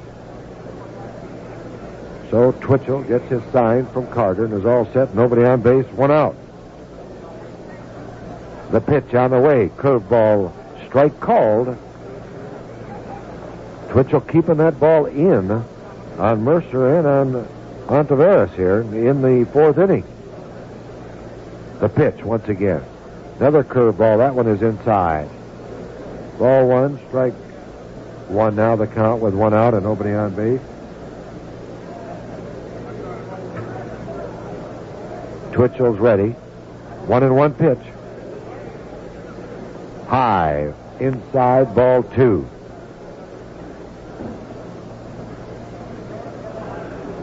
Cubs have won 10 games in this series with Montreal. Cubs beating Montreal early in the season. 2-1, the count to Ontiveros, and the 2-1 pitch on its way. High outside, ball 3.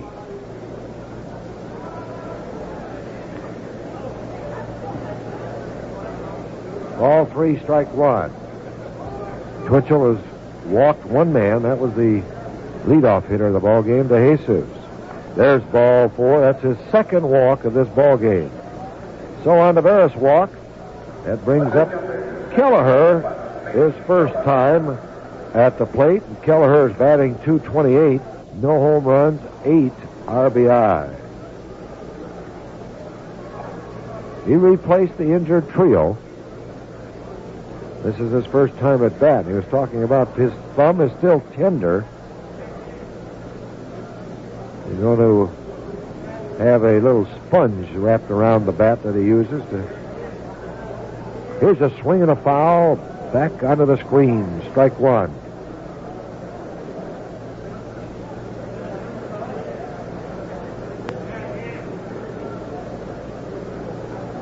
Kelleher, a good hit and run man, as Perez is playing behind Ontiveros at first base. Expos 2, Cubs 1. Here's the pitch, curveball low, 1-1 the count. All runs have been scored in the first inning. Cubs, with the help of a throwing error by the third baseman, scoring their 1 run. And the Expos came back to score 2 in the first inning. Kelleher takes a strike over the outside corner, and it's 1-2. Twitchell mixing them up. Curveball, sliders, and that fastball. Now Kelleher's ready. So is Twitchell. The pitch on its way. Swinging a line drive foul down the right field line. Caught by a youngster. Made a nice catch with the hand of these folks. He was playing Kelleher perfect. Went right to him. 1 ball, 2 strikes to count. Kelleher swings and drives a base hit into left center. Cromartie after it, bounces past him, going all the way to the wall. Ontiveros around third. He will score the tying run. There goes Kelleher for 3. He had no relay. And Mickey Kelleher, a substitute coming into the lineup, triples into left center, driving in Ontiveros with a tying run. And that's the 4th hit off Twitchell. And for Kelleher, that is only his second triple.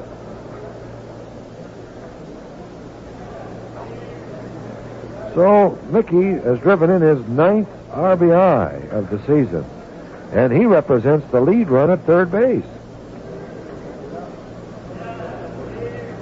Lowry over there asking for a little time, asking for Kelleher to whistle. That's the first time he's been around those bases in a long while. He's on third now with a lead run. And here's young Mike Gordon at bat. And the Expo infield in. First pitch by Twitchell. Popped up, foul territory near the Cubs dugout, but Pappy will not have room.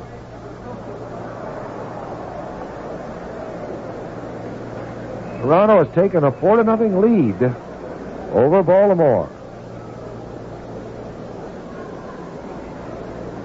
Baltimore striving to stay ahead of Boston in second place to battle those Yanks. Baltimore trails New York by 2.5 games. I think they have 4 or 5 games left with Boston. Here's the pitch to Gordon. Pop foul out of play. 2 strikes now on Mike, with a chance to put the Cubs out in front here with Kelleher on third and 1 out.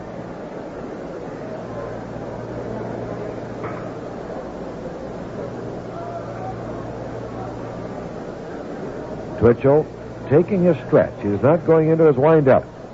Here's the 2-strike pitch now to Gordon. Fastball, he wasted it outside. It's 1-2. 4th inning. 2-2 ball game.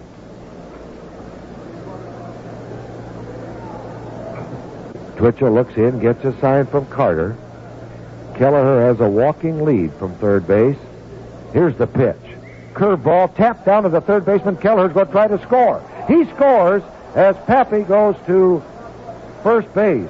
Running by Kelleher. As I mentioned, he had a walking lead. off of third base, and as soon as that ball went to the turf, Kelleher came charging in to score without a play, and the infield was playing in. So Gordon gets his first RBI, and the Cubs now have taken the lead 3-2. 2 outs, and here's Bonham at bat. First pitch to Bill, swinging a foul out of play.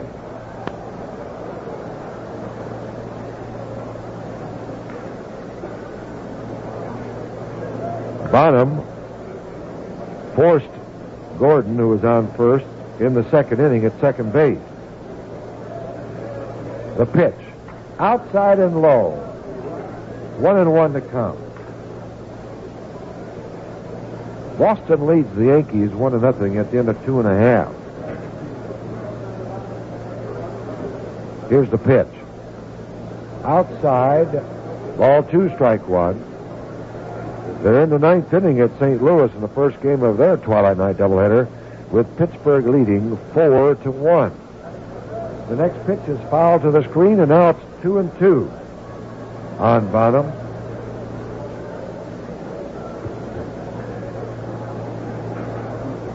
Nobody on base. Cubs have scored 2 runs here in the 4th inning to take the lead. 3-2. 2-2 pitch. Fastball for a strike called over the outside corner. Bonham is called out on strikes, but not before the Cubs, with a walk and a triple, score 2 runs, 1 hit, nobody left on base. So with the Montreal Expos coming to bat in the 4th inning, Cubs 3, Montreal 2. Things can be beautiful when beautiful furniture is to be had and you've got the money in the bank. But even if the furniture is there when the cash isn't, there's still an easy way to furnish your home or apartment. Just call Friendly Bob Adams of General Finance Corporation at Andover 3-2020. You'll be talking to personal professionals who understand how a person can occasionally run short, especially these days. At General Finance, you're always treated courteously. If you have an existing balance at General Finance, feel free to extend it. Once a General Finance customer, always a friend. And if you're a woman, remember, Friendly Bob believes that individual loans for individuals, and your signature is the only one required. So enjoy beautiful new furniture in your home. Whatever your money problem, call Friendly Bob Adams to borrow up to $10,000 at Andover 3-2020. That's Friendly Bob Adams of General Finance at Andover 3-2020. There are over 65 offices in the Chicagoland area. General Finance also has an office up in McHenry.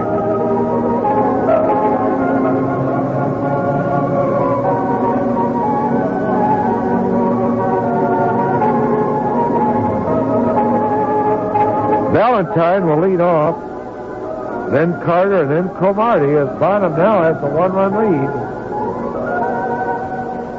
Valentine doubled in the first inning. It was in the first inning that Montreal scored their 2 runs and touched Bonham for all 3 hits.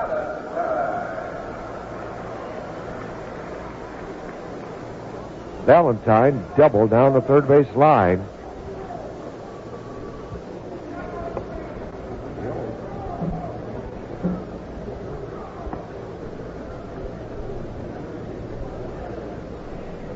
Bonham is ready. Here's the windup and pitch. Strike call.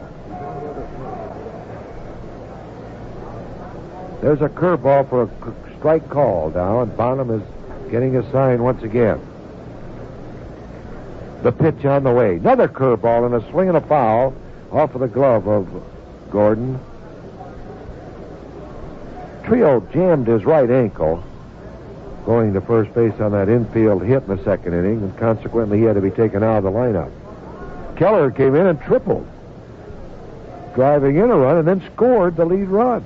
Here's a swing and a high pop-up in the short center field. Keller going out, calling for it. He's under it. He has it for the out. Keller making his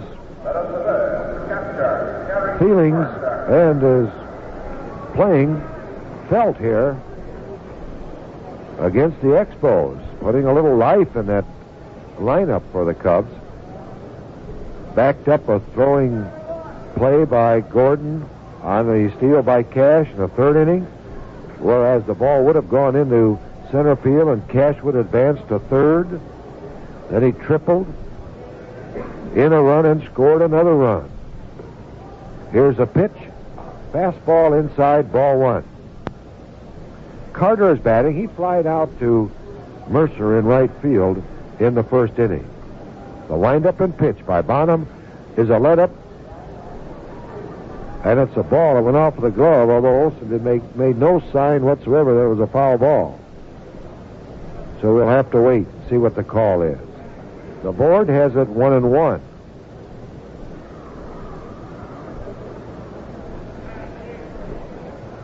There's a swing and a miss by Carter on a Bonham fastball. Gordon, young catcher, mixing them up beautifully. Let-ups, curveballs, and the fastballs. And when you mix them up and the pitcher has control, which Bonham has thus far this evening, it makes that fastball much faster. There's the curveball into the dirt. One out, nobody on base, fourth inning for the Expos, with the Cubs leading 3-2. Cubs would like to win this one and go into New York with a victory under their belt. The Cubs have lost 5 in a row, and in doing so haven't been playing good baseball. There's a let-up. Oh, there's one hit deep. If it's a fair ball, we're all tied up. Kiss it goodbye. Bonham let up, was high and inside, and Carter planted it out of the ballpark into the left field bleachers. That's his 26th home run of the year, his 70th RBI, 14 home runs off of Bonham. Brand new ball game. 3-3. Now here's Cromartie, grounded out to the second baseman in the second inning. Curveball for a strike called on Cromartie. There's no doubt about Carter's home run as long as it stayed fair. There's a check swing and the ball is high. 1-1 now the count on this fine young outfielder who has a chance of being the Rookie of the Year in the National League. Here's a swing and a pop-up down the foul line, back at third base. Ontiveros there on the warning track, reaches up one-handed and makes the catch. Fine play by Ontiveros. Now, with 2 outs, here's Spire at bat. He was called out on strikes his first time at bat. 3-3 ball game. We're in the fourth inning.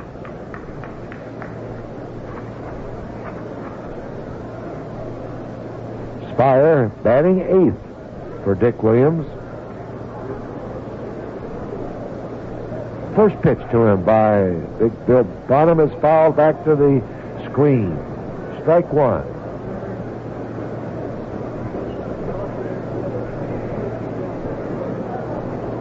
Chris has been in several spots in this Expo lineup. 2nd, 6th, 8th. There's a curveball he backs away from, but it breaks sharply over the plate for a strike.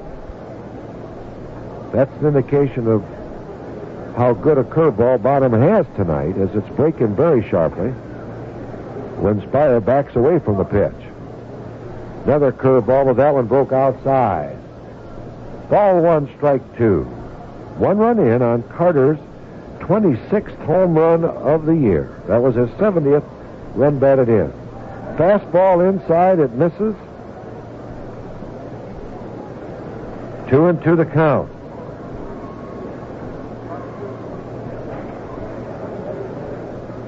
Bonham is ready. The wind-up and kick, and the pitch is inside. 3-2.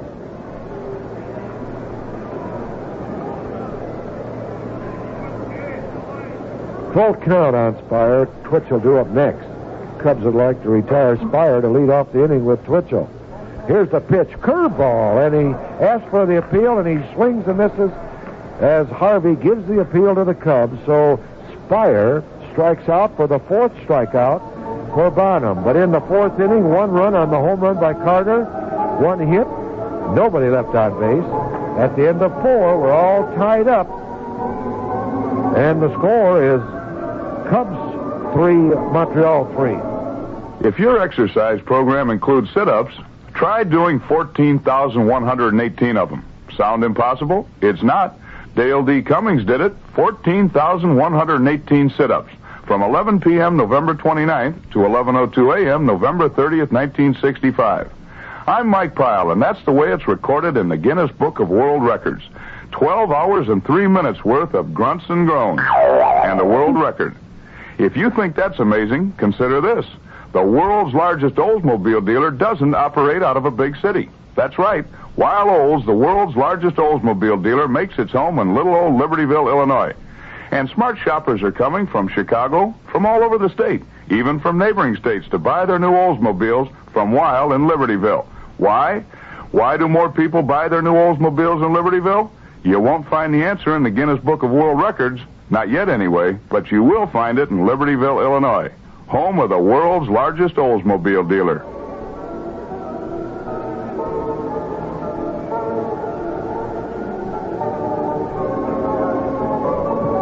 Cubs will have the top of the batting order up, Ivan De Jesus.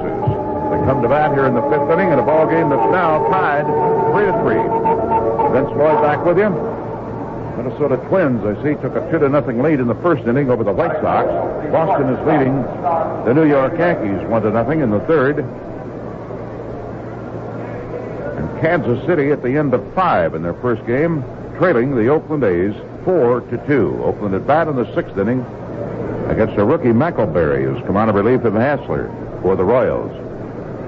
Ivan walked and scored in the 1st inning, came in on an error, and he's fouled out, so he's 0 for 1 tonight. Twitchell's first pitch, and the big right-hander fires a strike right at the knees. Pirates look like they're going to take that first game down at St. Louis. They are carrying a 4-1 lead over the Cards in the 9th inning. Twitchell's curve swung on a miss. Holds the string on it beautifully. 0-2. And Philadelphia's Mike Schmidt has just walloped his 35th home run of the year. It came in the bottom of the 4th inning against the New York Mets with 2 mates aboard. So the Phillies have jumped out in front 6-2 at the end of 4. Here's a swing and a high pop foul. Third baseman, rookie, Poppy is under it. He's there and he makes the catch.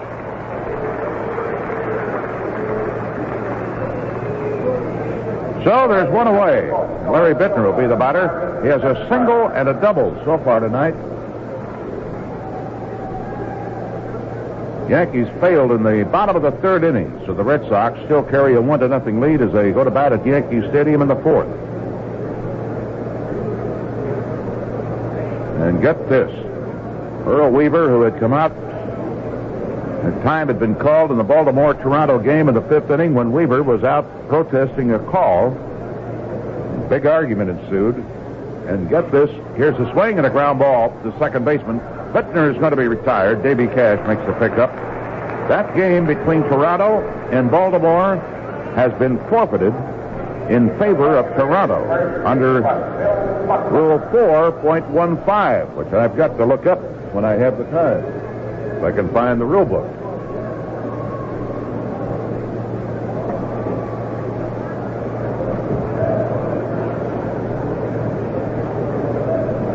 Be with it again in a moment. Thank you, John. That's a wild one, isn't it? Game forfeited in favor of the Toronto Blue Jays. We'll get that rule for you. Send their engineer, Johnny Stubbs, has a chance to look it up for me. Well, they're 2 gone. The first pitch of ball to Bill Buckner. There's one that's too high. Ball 2 on him. He hit into a double play in the 1st inning. After De Jesus had walked, Bittner singled him to second, got to third on the double play, and then tallied when Morales hit a ground ball and the third baseman, Stan Pappy, threw it away for a 2-base error. The Cubs earned the run in the 4th inning on a walk to Ontiveros with 1 out, a triple by Mickey Kelleher, who came in on Mike Gordon's top ball to the third base side of the mound. 2-0 delivery to Buckner, and he takes it's a strike. Inside corner at the knees. Ball 2, strike 1 on Buck. Here from Belvedere, Illinois, enjoying the ball game, Molly and Frank Cameron. Thank you, John.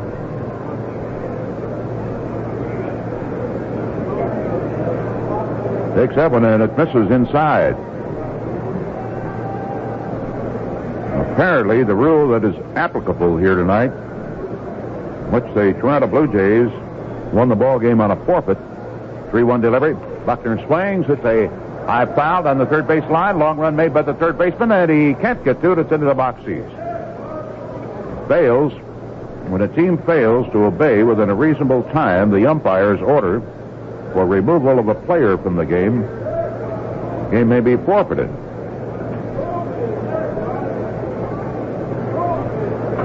John, is it paragraph F that was in question, do you know? Didn't say specific. We're going to assume that. There's a swing by Buck, and a drive down the right field foul line, and it bounces foul out of play. This is WGN Radio, Chicago. Well, we know it isn't for A, because that's concerning the start of the ball game. Or tactics that you might use when weather may be of concern, and you may try to stall a ball game.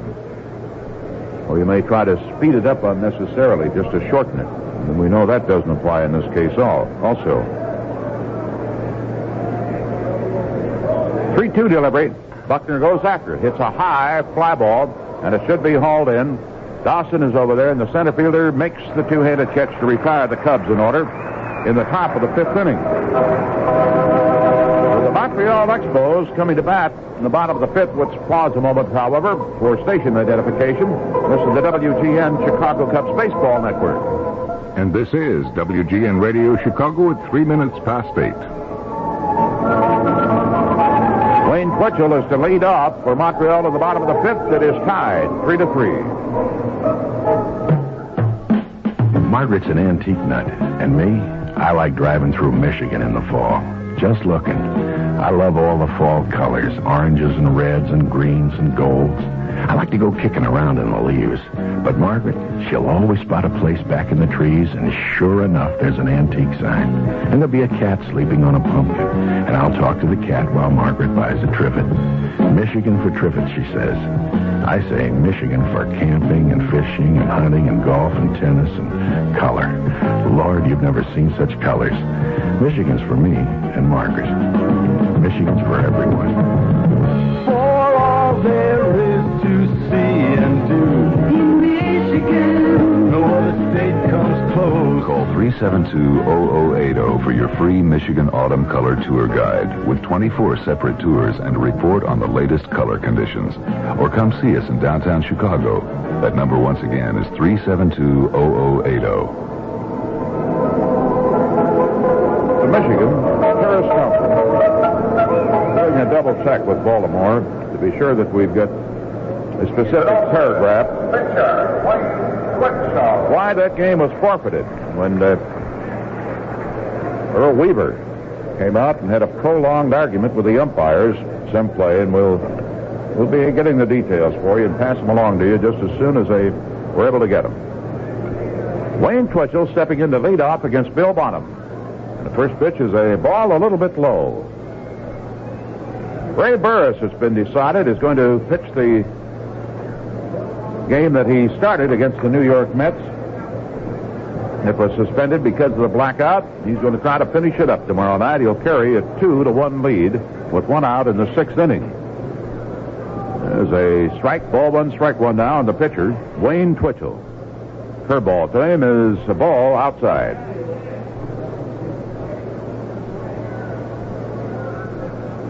Here's what the first bulletin on that forfeit says. 2-1 pitch, a fastball, and he misses low. 3-1 now on the pitcher. Game was forfeited after manager Earl Weaver pulled his team off the field in protest over a tarpaulin.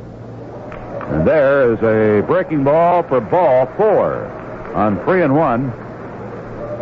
Bonham throws a breaking pitch, and he has put Wayne Twitchell on with a walk to lead off the 5th inning. That's the first walk he's given up tonight, and it has to go to the pitcher. Weaver pulled his team off the field in protest over a tarp which was being used to cover a pitcher's mound in the left field bullpen.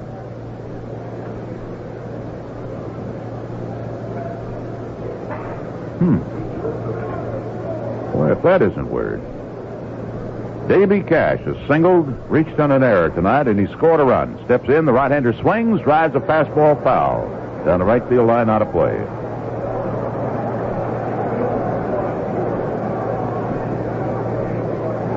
You know, when it's all over with, that just may cost the Baltimore Orioles a chance at a division championship.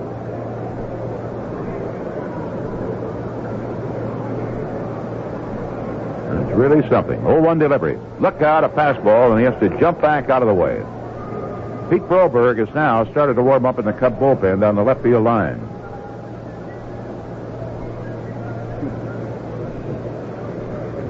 Ball one, strike one. After a walk to the pitcher, Wayne Twitchell, in a ball game that's tied at 3 apiece. And each team with 4 hits, and there's ball 2 way inside.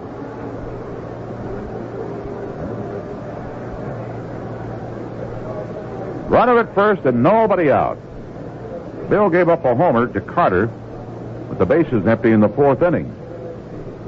2-1 delivery. There's a swing and a double play ball. DeJesus has it, flips to Kelleher. Here's the relay. And they got him. The Cubs coming up with a double play ball. And Twitchell just couldn't get in stride quickly enough to make it tough at all for Mick Kelleher to get rid of that ball after DeJesus fed him perfectly. So the bases are empty here in the 5th inning with 2 gone. And the rookie Stan Pappy stepping into the batter's box here in a moment. He singled, stole second in the 1st inning, and eventually wound up scoring a run on Valentine's 2-base hit. And he lined out to Morales in the 3rd, right-handed hitter.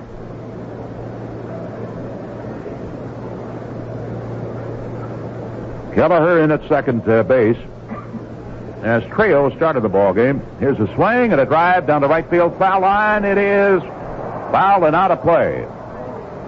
Buckner racing hard down the line. Back to the infield. Just couldn't quite get to it in time. Neither could Murcer nor Kelleher. Trio coming down the line on a single. Jammed his ankle on the bag at first base. He stayed in to finish out that inning on the bases. Then they had to take him out of the ball game, so Kelleher's in there. And Buckner and Oliveras at the corners. Kelleher and DeJesus. Middle right infield. Mike Gordon, the rookie, doing the catching. Bittner, Gross, and Murcer in the outfield, and Bonham starts to wind up the 0-1 delivery. Swung on, and a deep drive to Murcer in right field, but Bobby is under it, has plenty of room. Reaches up, and he hauls it in to retire Montreal in the 5th inning with no runs. No hits in the inning. A walk and a double play, so there's nobody left on, and at the end of 5 full innings of play, it is still tied 3-3. Hello, I'm Harriet Van Horn, syndicated columnist.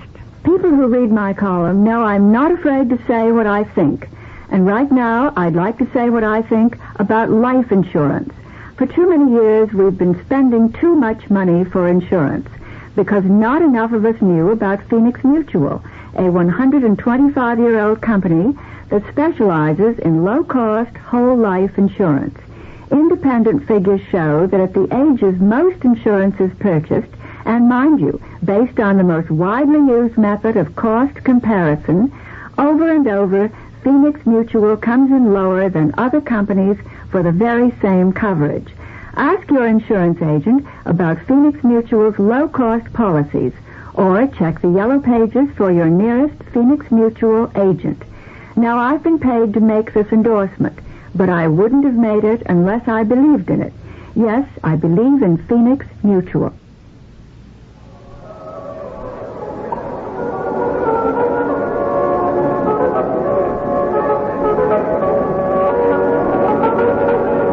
Jerry Morales is going to be leading off as the Cubs come to bat here in the top of the 6th inning, tied 3-3.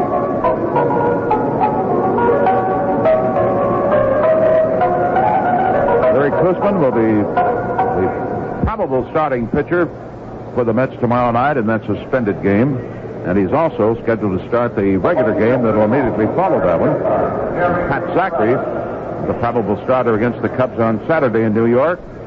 But Nino Espinosa and Jackson Todd pitching in the doubleheader on Sunday, and it was Espinoso last night who defeated the Philadelphia Phillies 1-0 on a 3-hitter, and the little guy singled in the only run of the ball game.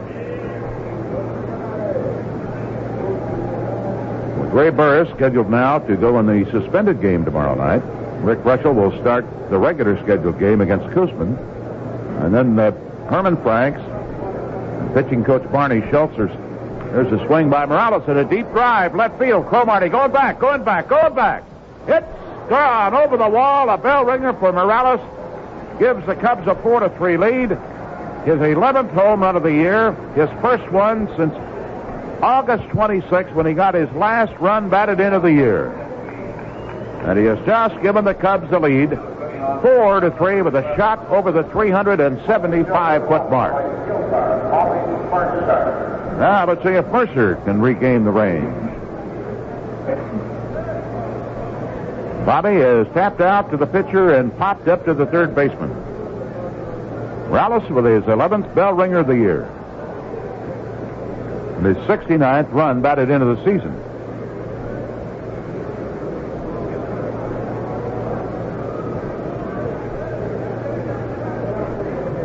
First pitch, and Murcer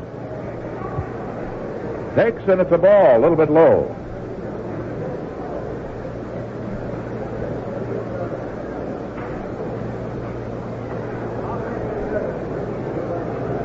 Twitchell in the windup, and Murcer takes that one for ball 2.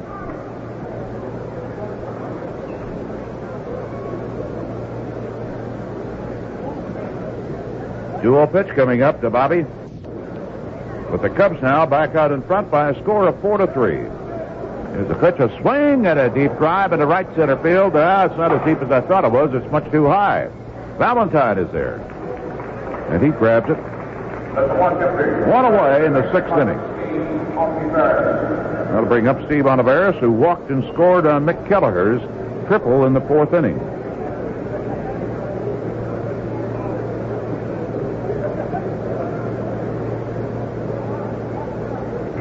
Cubs now with 5 hits off Twitchell, who has struck out 3 men and walked 2 so far tonight. And the Cubs trying to beat him for the 2nd time in this season. Big right-hander delivers. Too high, ball 1.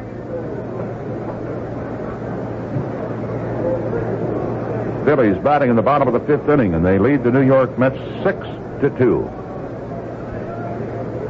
1-0 delivery. Takes it inside, just above the knees.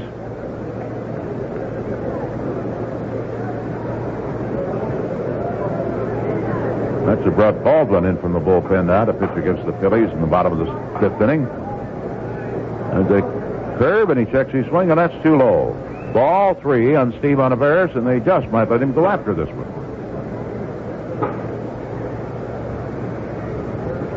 3-0 delivery. He'll take ball 4, too low.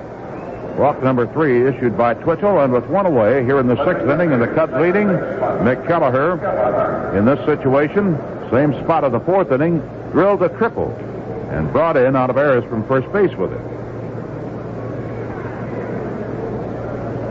Those of you who might have missed it, maybe be kind enough to give us a replay, huh?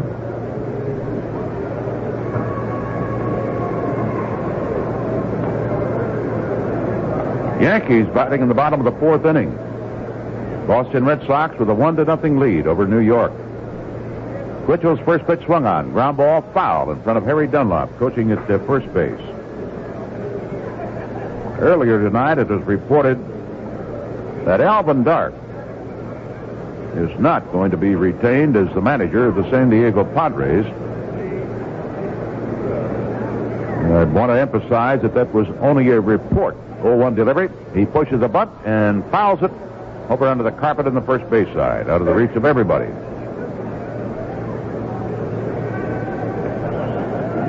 Last time we talked to Alvin about it, he said he just had a handshake out there with Buzzy Bavasi and Ray Kroc. He's had some problems with some of the players. Gene Tennis, who had not been playing as much as he would like to, had indicated that he wanted to be traded away, and it's kind of tough to trade a fellow like that when you've given him a multi-year contract for a bundle of dough. You've got to find somebody who'll take that contract over. 0-2 delivery. Swing and a foul off the bare hand of the catcher, Gary Carter.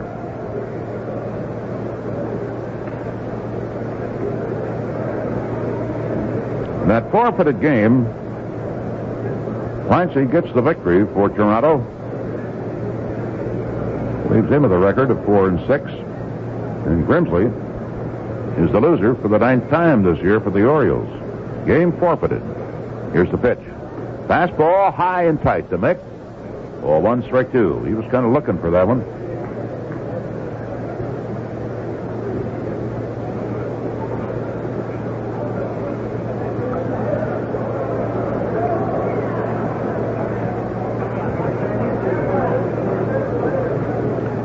One and two with a runner on at first base, Steve Olivares. Wayne Twitchell delivers. Kelleher swings, and there's a high fly ball. Cromartie going back. He'll have room for this one.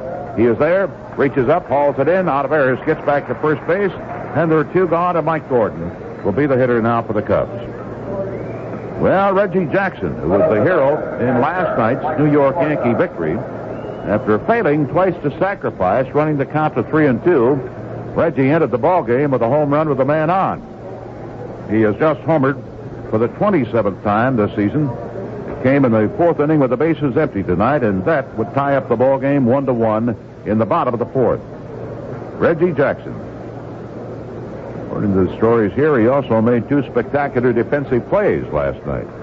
There's a swing, and Gordon fouls one back into the seats out of play. When Mick hit that little roller in the 4th inning with Kelleher on at third base, Mick was able to score.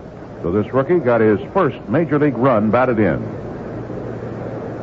Wasn't exactly a bullet that he hit, but had it been, maybe somebody would have been there to catch it. 0-1 delivery. He takes it high. Ball 1, strike 1.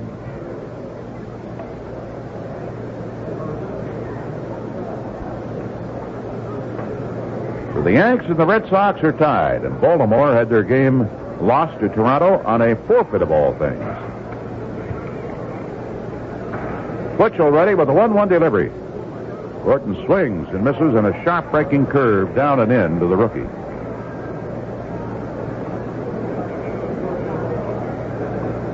Remember who the 3 brothers were 14 years ago today?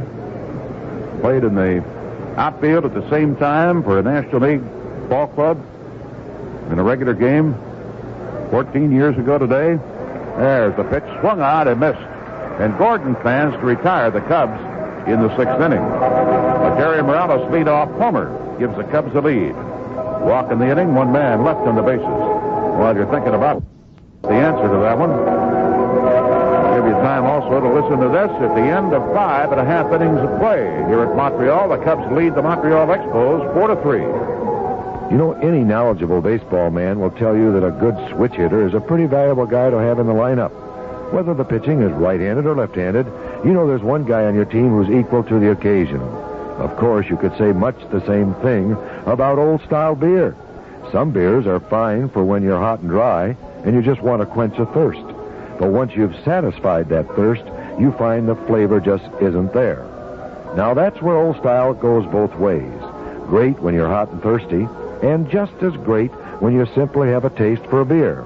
That's because Old Style is brewed the old world way in a pure brewing, double brewing process called krausening. Brew a beer once, you've got a good beer.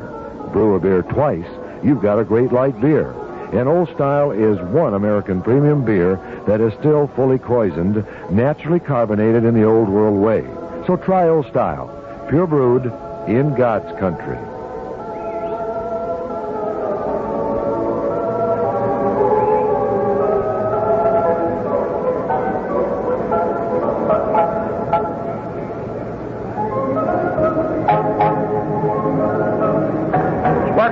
Has come out to pitch for the New York Yankees in the 5th inning.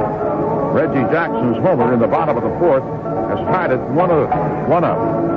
While relieving Mike Torres, Louis Keon to the hill for the Red Sox. Andre Dawson to lead off, the 3rd man in manager Dick Williams' batting order here at Montreal. Right-handed hitter, fouled out and struck out so far tonight against Bonham. But last night he was a hero with a triple that won the ball game in the bottom of the 12th inning. Gave him his 58th run batted in, and the 11th time this year that Dawson has driven in the winning run for the Expos. Only Gary Carter has done it any more often than this kid. Carter's batted in the winning run a dozen times. Takes the first pitch high for a ball. Here's the windup. There's a swing and a tap foul right at the feet of the catcher. Mets did not score in the top of the 6th inning at Philadelphia. The Phillies still carry a 6-2 lead. Ball one, strike one to count. Wind up by Bonham. There's a swing and another tap foul right at the feet of the catcher. At Chicago tonight, the Minnesota Twins, who last night shut out the White Sox 7-0, have a 2-0 lead at the end of 2 innings of play. Jeff Zahn trying to even up for the year. One-time Cub left-hander going against another former Cub. Steve Stone is 14-10 for the year. Bottom's 1-2 pitch, a half swing. The ball hits the batter's bat, goes into the seats foul over by the dugout on the first base side. You've been thinking about who those brothers were 14 years ago today who played in the National League and the outfield at the same time? You got it, huh? Figured you would. The Alou brothers, yep. Lit up and he looks at a strike. Beautiful pitch by Bonham. That for Bill is his 5th strikeout of the night. And Tony Perez steps in. He struck out in the 1st inning on a 3-2 pitch. Stan Pappy, the runner at first, took off. Perez struck out, but Mike Gordon made a throw that was into the dirt.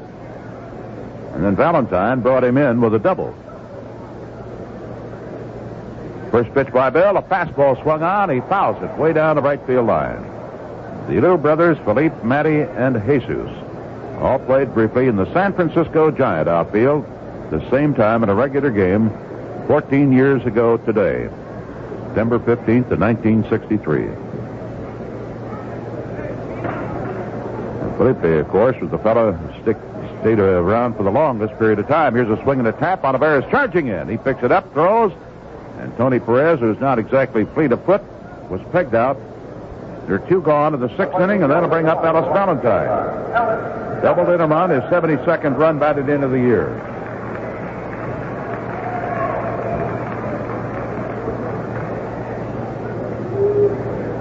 Toronto a winner and a forfeit over the Baltimore Orioles tonight. Earl Weaver pulled his team off the field in protest over a tarpaulin which was being used to cover a pitcher's mound in the left field bullpen. Boy, wouldn't that be a weird way to lose a division championship? And it's sure possible. The Orioles, you know, in 2nd place starting tonight, only 2.5 behind the Yankees. First pitch, and this right-hander takes the fastball, ball 1. Ellis Valentine, the hitter. Bottom delivers, and there's a strike with a fastball. By the way, on Saturday, September 24th, a week from this coming Saturday, when the Cubs are at home, it's going to be a special gift for you. There's a swing and a drive over the shortstop's head into left field. Base hit on a curveball. Ellis Valentine represents the tying run over at first base with 2 out.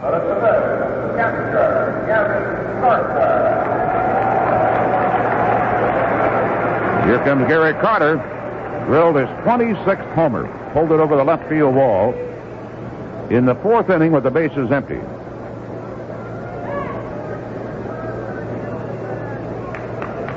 The gift is going to be that Ernie Banks Hall of Fame montage.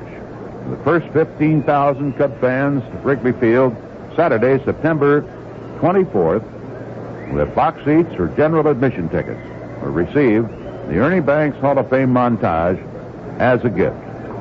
Saturday, September 24th. Bottom end of the stretch. Fastball swung on. He's got a base hit down the left field line. Coming over to cut it off, Larry Bittner. And the runner will have to hold at second base as Carter drills a sharp single. And credits Bittner with some good hustle to keep that ball from getting beyond him. Had it, then this ball game would be tied. As it is, it's still the Cubs 4, Montreal 3. But Montreal now has put runners at first and second with 2 gone. And Warren Cromartie, little left-hander, Go for 2. We're going to have a pinch runner for Ellis Valentine, who's got a sore ankle. He had to leave the ball game last night when he fouled the ball off of it. Sam Mejias going to be the runner at second base, and he represents the tying run in the ball game. We are in the 6th. Vince Lloyd reporting, and we hope you're enjoying the broadcast. The Cubs try to break their losing streak here against Montreal before heading into New York for 5 decisions with the Mets over the weekend. Johnny Stubbs, our engineer. Jack Minovich, our producer.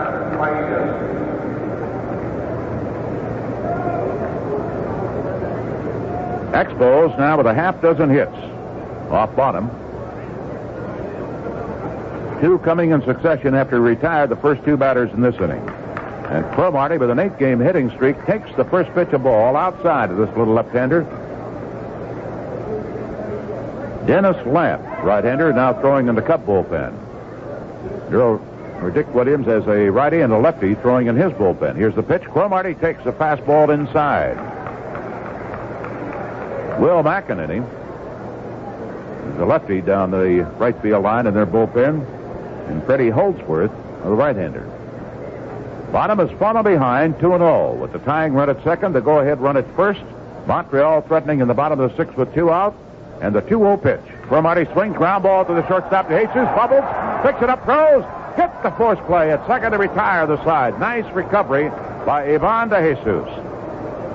Gary Carter was just an instant late getting in there to keep the inning alive. Hard hit ground ball to Ivan, who dropped it, picked it up, and fired quickly to Kelleher. No runs, 2 hits. Montreal leaves 2 men on, and at the end of 6 full innings of play here at Olympic Stadium, it is still the Cubs 4, the Expos 3. Right now, True Value hardware stores offer batteries that will really live up to their reputation. Rayovac heavy-duty supercells will give you twice the life of their standard batteries in radios, tape recorders, flashlights, kids' toys, and games. And Rayovac heavy-duty supercell batteries from True Value hardware stores are backed by Rayovac's own guarantee. If their heavy-duty supercells should leak and damage any device in which they're used, Rayovac will repair or replace that device free of charge. Replace all your worn-out batteries with the batteries that will live up to twice as long. Get Rayovac heavy-duty supercells in popular sizes from participating True Value hardware stores. True Value hardware is more than just a name. It's a way of doing business that beats True Value.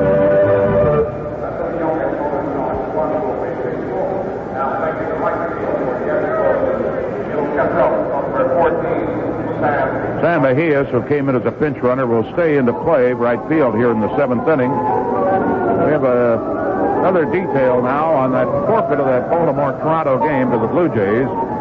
The umpires gave Baltimore manager Earl Weaver 15 minutes to resume play. And when he did not, that's when the game was forfeited.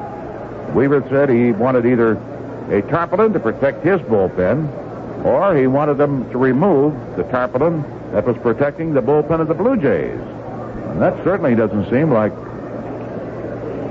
too much of a request. And of course, we weren't on hand. We don't know all the details. But certainly they will file a protest, Lou, on that forfeit. That is really a stunner, isn't it?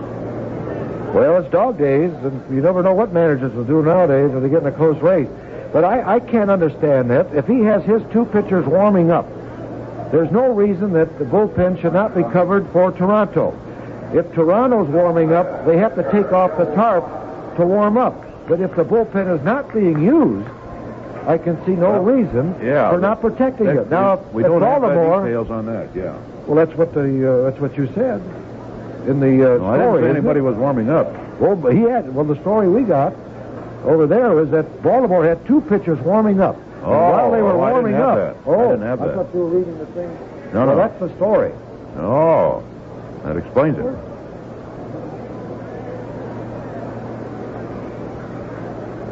And here we're in the 7th inning, and Bill Bonham is going to lead off, and he takes that first pitch of ball. I can't understand Weaver doing that and forfeiting a ball game that's not being played with some action in between the foul lines. Yeah. He can lose the pennant and a position by that. And he's got his team right up there in contention. But that loss could be the difference between Baltimore winning or losing that Eastern Division. 1-1 delivery. And he takes a strike.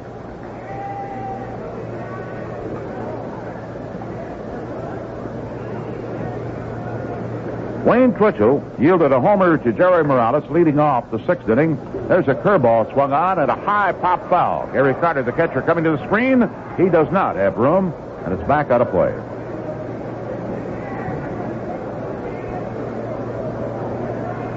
Cubs with 5 hits have committed 2 errors tonight. The Montreal Expos, 3 runs on 6 hits, and they've been guilty of an error that permitted the Cubs to get on the board in the first inning.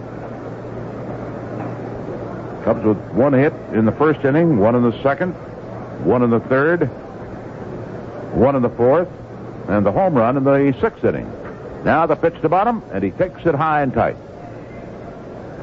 A foul ball came down, apparently, and hit some customer right in the forehead. And it came back up over the screen behind the plate, and he's going back for a little first aid attention. 2-2 delivery. Fastball, a swing, and a tap foul. Carter races out onto the carpet to retrieve it.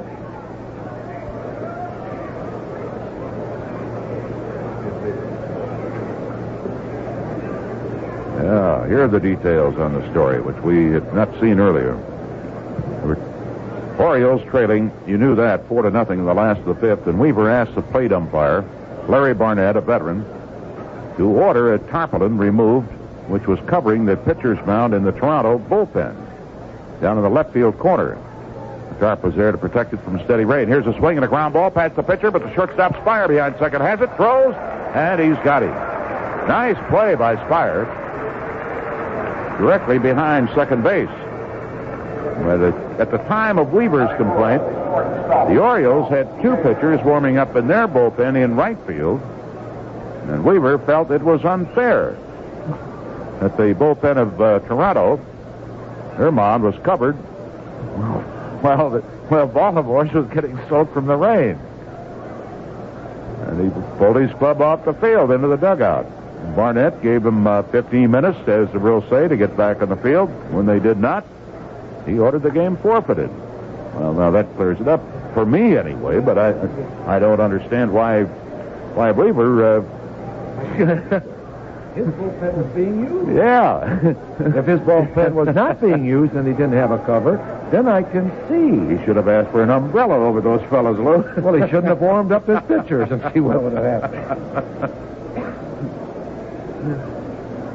Well, sometimes those managers get a little flaky, you know. Yeah, that's what I said. It's dog days and manager days. You don't know what they'll do. They'll get to the tight pennant race.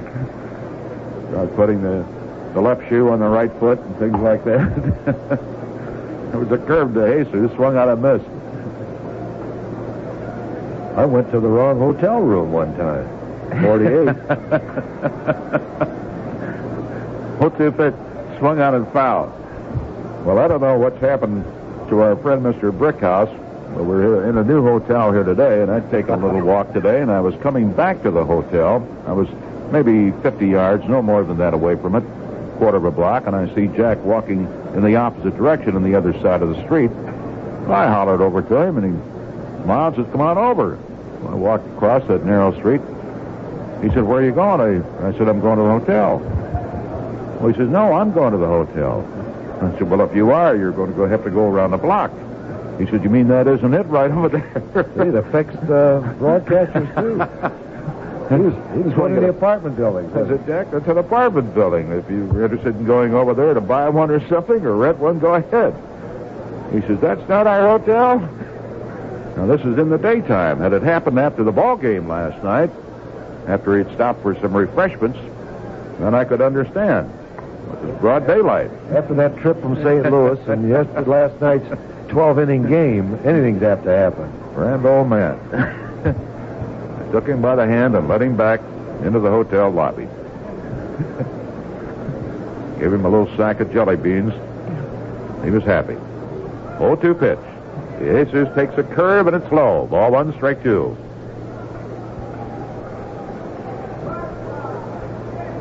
Cubs are batting here in the 7th inning with 1 out. The bases are empty. And Yvonne, who walked and scored on the error in the 1st inning, 0 for 2 tonight. Fouled out twice to the catcher. The late arrivals, they got to see a repeat. 1-2 delivery. There's a swing and a miss on a curve that broke sharply away. Kind of sidearmed him with that one.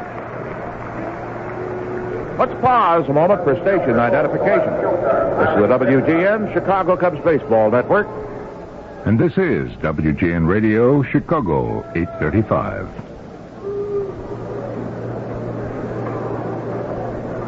Larry tonight has a single and a double and a ground out. And he had 2 hits last night, including his 10th homer of the year. So he is 4 for 9 up here at Montreal. This guy has 8 hits now in his last 15 trips to the plate. 8 for 15. Now batting .297 for the year. First pitch from Twitchell was a ball too low.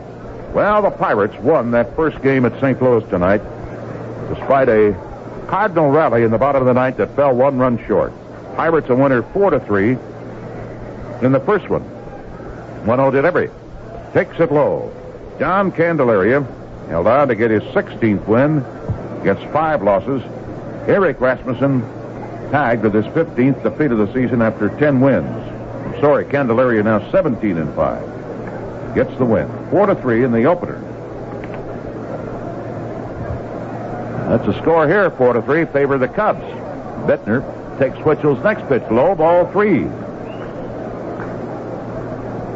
At the end of 5, Boston and the New York Yankees remain tied 1-1, and Texas has just hit California with 4 runs to take a 4-1 lead in their ball game tonight.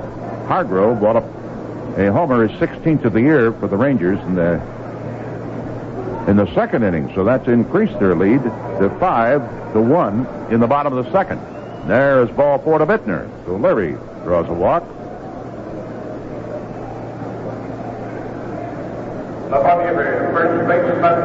Twins lead the Sox 4-0 at the end of 2.5 innings in Chicago.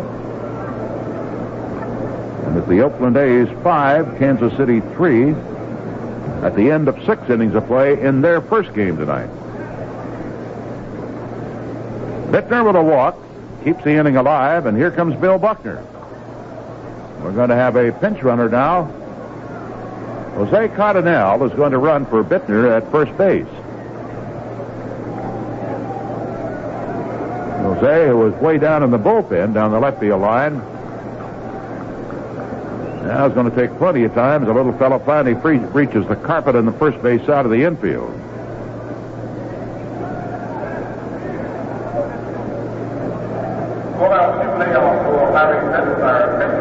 We are in the 7th with the Cubs leading 4-3. Jose Cardinal running at first base. Expos have out-hit the Cubs tonight 6-5, but the Cubs have the lead. Each team with 1 home run so far tonight. Buckner looking for his first hit of the night. Twitchell into the stretch delivers. There's a swing and a deep drive down the right field line, and it is a foul ball. Up into the yellow seats down the right field line. He was out in front of it just a little bit too much.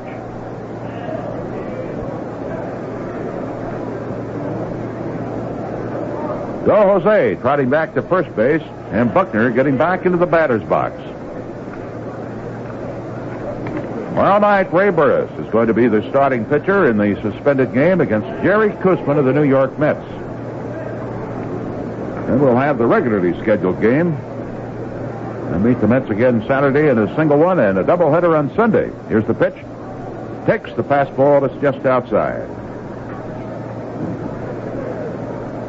Ball 1, strike 1, and the Cubs' first baseman, Bill Buckner. Our broadcast tonight will be getting underway both on WGN and on our network at 6 o'clock. Here's the pitch. Curve low and inside. Ball 2, strike 1. 2 gone, runner at first base. Big, gangly Wayne Twitchell. Trying to get out of the 7th inning. He retired the first 2 Cubs, his mound opponent, Bonham, and DeJesus.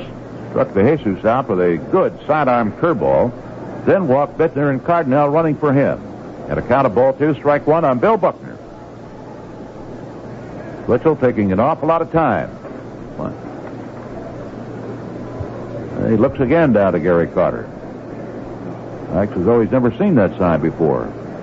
Now the big fellow's ready. Hands at the belt. Kicks, delivers. Buckner takes it too low. All of that to throw a ball.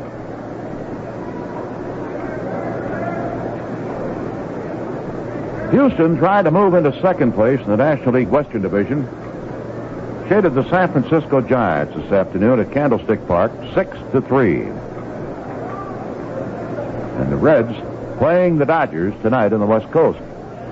2 out, 3-1 pitch. Buckner swings, pulls the ground ball. Perez backhands it, comes back to first base. Unassisted put out, retires his side. Hard hit, but he couldn't get it by the veteran first baseman Perez. No runs, no hits. One man left. Now this ball game moves to the bottom of the 7th, and the Montreal Expos fans standing for the stretch. Cubs 4 and the Expos 3. Chances are you may have different monthly bills for different amounts due at different times, so you might appreciate a timely suggestion on handling the payments.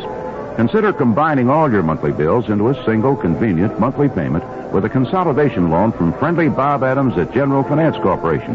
Besides reducing your debts, a General Finance bill consolidation loan makes bill paying more convenient, easier to keep track of. Call friendly Bob Adams at Andover 32020, where there's someone willing to listen and willing to help. Even while your phoning action begins on your own personal General Finance consolidation loan, it lets you reduce a month's collection of scattered bills to one convenient monthly payment. Bill paying is simplified and organized. You may even save money over the long run. So whatever your financial problems, call friendly Bob at Andover 32020. That's Andover 32020 for a General Finance bill consolidation loan up to $10,000. There are over 65 offices in the Chicagoland area. Also an office in Mundelein.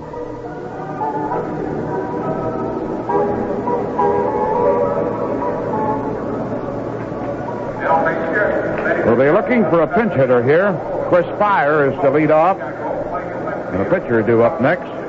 Adele Lunzer has already stepped out in front of the dugout into the on-deck circle to bat for the pitcher. Spire has fanned twice tonight against Bonham, who has registered 5 strikeouts. He gave up 3 hits in the first inning and a home run in the 4th with the bases empty. With 2 out in the 6th, he gave up 2 singles. Delivers to Spire, and the right-hander takes it inside, ball 1. And he got out of the inning when Cromartie hit a hard ground ball to the shortstop, Ivan De Jesus, who forced him at second base. Forced Carter at second base. There's the ball, a little low. Bonham beginning to show signs of trouble out there. He is behind on Spire, 2-0. Right-hander winds. Here's a pitch swung out, a high bouncing foul on the third base side. Jose Cardinal, who came in to run for Bittner, is staying in to play left field. Cubs with Morales in center. He has a homer tonight. And in right field is Bobby Murcer, and he is playing his old teammate Spire to swing late, guarding the line and right against him. Here's the pitch. Curve, and it's outside. Ball 3, strike 1.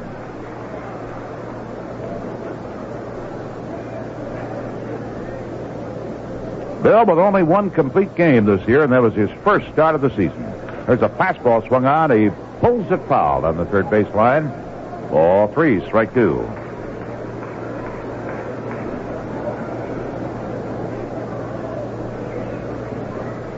Recap in that forfeited game. Toronto 4 runs, 5 hits.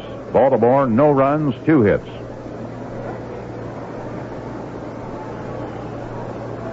Somebody tuning in late going to say, what forfeited game? What do you mean that forfeited the game? They don't forfeit major league games when you're in a pennant race. Well, they did. Here's a swing and a bouncing ball. De Jesus coming in and to his right. He's got it. Here's the peg. Into the dirt. Gets off the glove of Buckner. And Spire is going to reach. Ivan circling in and to his right. Threw that ball into the dirt. And he is charged with a throwing error, permitting Spire to reach. That's the tying run at first base, and Dale Lunzer, who had been in the batter's box, or in the on-deck circle, is now pulled back, and Twitchell Be sent up there in a sacrifice situation.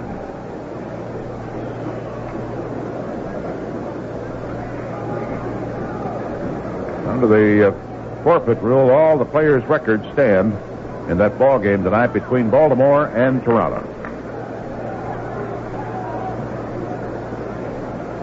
It's the third Cub error of the night, by the way. Here's the pitch. Twitchell pulls the bat back from a ball inside. He walked leading off the fifth inning and then was rubbed out on a double play ball. Now rookie Mike Gordon. First baseman Buckner out there to talk to Bonham. We don't need any mistakes tonight.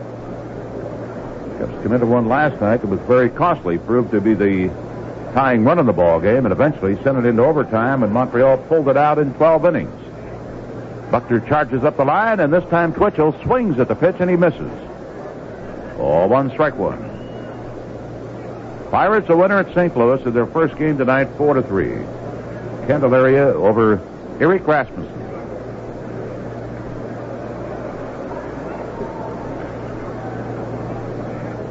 Wayne Twitchell. Count of 1-1 on him. He's going to bunt, and he pulls the bat back, and Bonham misses outside. 0-2, strike one on him. Buckner coming over to talk to him. Reggie Jackson's 27th homer of the year in the fourth inning tonight tied up the Boston Yankee game at the end of 5, 1-1.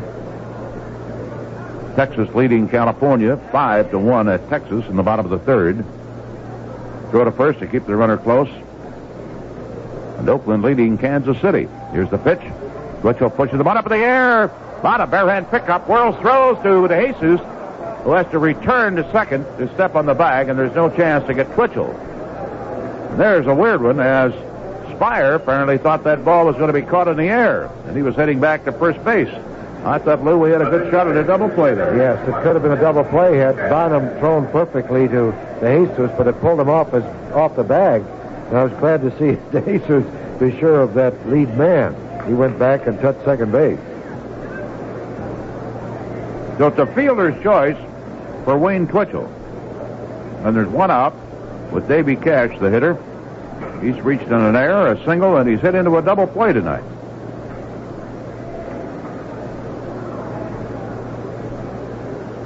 Right-handed hitter, and a tough one. Bonham over the top of the curve, and it caught the outside corner for a strike. It was Oakland 5, Kansas City 3 in their first game. It's in the bottom of the seventh inning at KC, and Vida Blue has gone the distance so far. Bottom six curve, low, 0-1, strike one.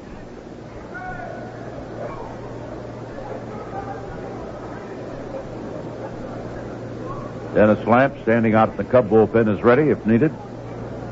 Bonham has been the tough customer here so far tonight. We're in the bottom of the seventh. 1-1 delivery. Swung out, a drive. Murcer going back into his right. Bobby is there, reaches up, he hauls it in. And Twitchell jogs on back to first base. They're two gone. A high, deep drive to right off the bat of Davy Cash. That brings up the rookie Stan Pappy. Single, gets credit for his stolen base in the first inning and scored a run. Came in eventually on Ellis Valentine's double.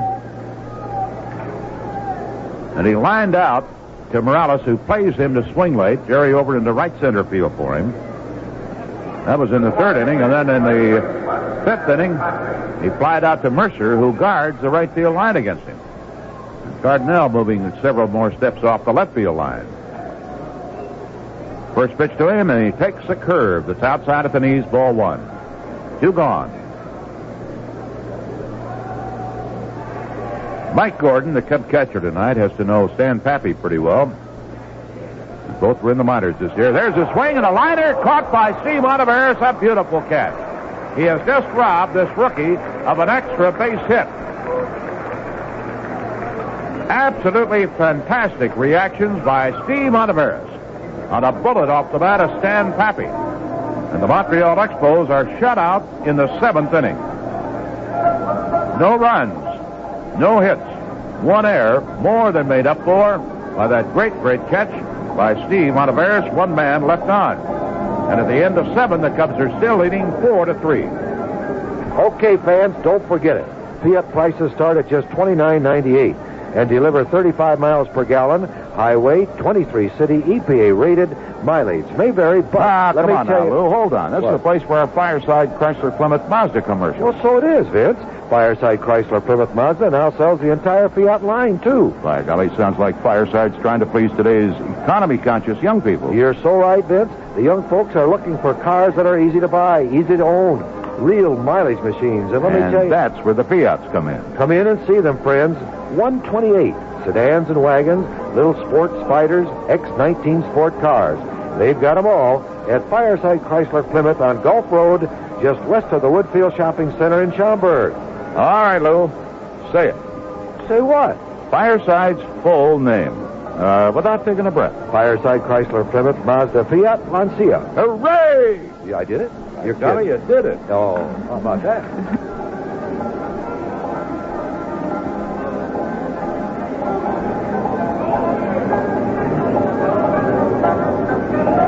Wayne Twitchell's still in the ballgame. He gave up a home run to the leadoff man for the Cubs in the 6th inning.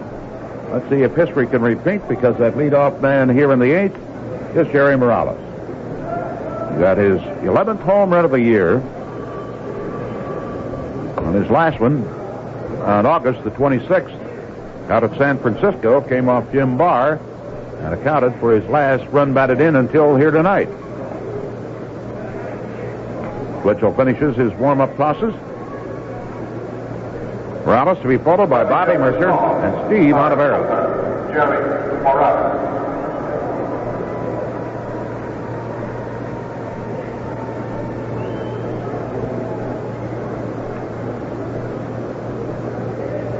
Time for those magic numbers to be talked about now.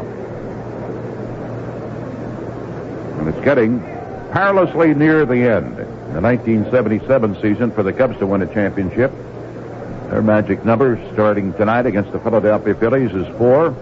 Any combination of 4 Cub defeats or Philadelphia victories, and the Phillies will have eliminated the Cubs mathematically. First pitch, and Jerry takes the ball in too close. Against the Pirates, magic number 10.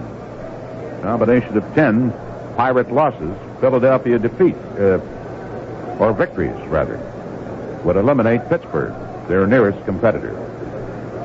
Cardinals' number is the same as the Cubs starting tonight, but it is now down to 3 for St. Louis. There's a ball 2, no strikes. Bobby Murcer, the hitter. 2-0 pitch. Twitchell gets a strike call right at the knees on the outside corner, ball 2, strike 1. For the White Sox, the magic number going into tonight's action is 10. There's a swing and a tap on the first base side of the mound, picked up by Twitchell. Big fellow tosses over to first base. He looks so uncoordinated. It's hard to believe that he was a very fine basketball player and a pitcher in the major leagues, but he gets the job done. You think sometimes that he's going to trip over his own feet out there. Bobby Murcer, 0 for 3 tonight. 1 for 7 in the series, stepping into the batter's box.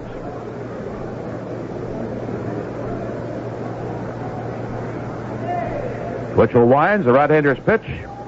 Strike call. Took a little bit off of that one. Baltimore has no more games remaining to play with the Yankees this year. There's a bunt attempt by Bobby, and he fouls that one back to the screen. Somebody getting on him from the dugout, and he said, well, what am I going to do? He said, I haven't been able to get a hit. Might as well try to reach with a bunt single. 0-2, the count on him. Red Sox have 3 left with Baltimore. The Yankees in Boston have 2 left to play at Fenway Park this year. Playing their last one against one another at Yankee Stadium tonight, and it's tied in the 6th inning, 1-1.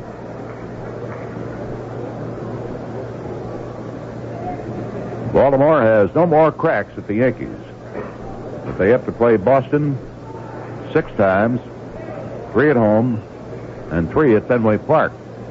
Twitchell delivers that one outside. He wasted it. Ball 1, strike 2 on Murcer with 1 out. The bases are empty. The Cubs here in the 8th lead 4-3. Twitchell winds. The big fellow's next pitch swung on. Drive down the right field line. Coming in for it is Sam Mejias, and he makes the catch in fair territory, just up the area of the Montreal bullpen. Little fella's got fast feet. Murcer retired on a rather nice play. And that'll bring up Steve Olivares, who's walked twice tonight and scored a run. Officially, Steve is 0 for 1.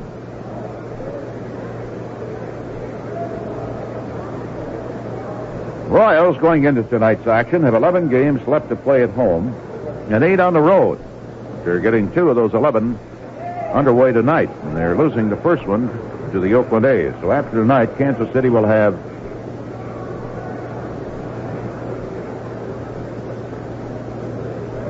9 at home and 8 on the road. There's a curve and a swing and a miss.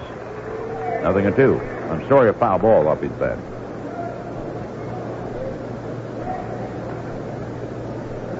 Sox playing tonight have 10 more to play at home this year and 6 on the road, 2 of them up at Minnesota.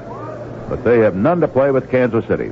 There's a swing and a miss as Steve went after a pitch down around his knees on the inside corner. So Twitchell has just rung up his 6th strikeout of the night. And the Cubs in the top of the 8th inning go down 1-2-3. Montreal coming to bat against Bill Bonham, who's sprinting out to the mound. Cubs leading 4-3. This is Carl Malden. Think about this.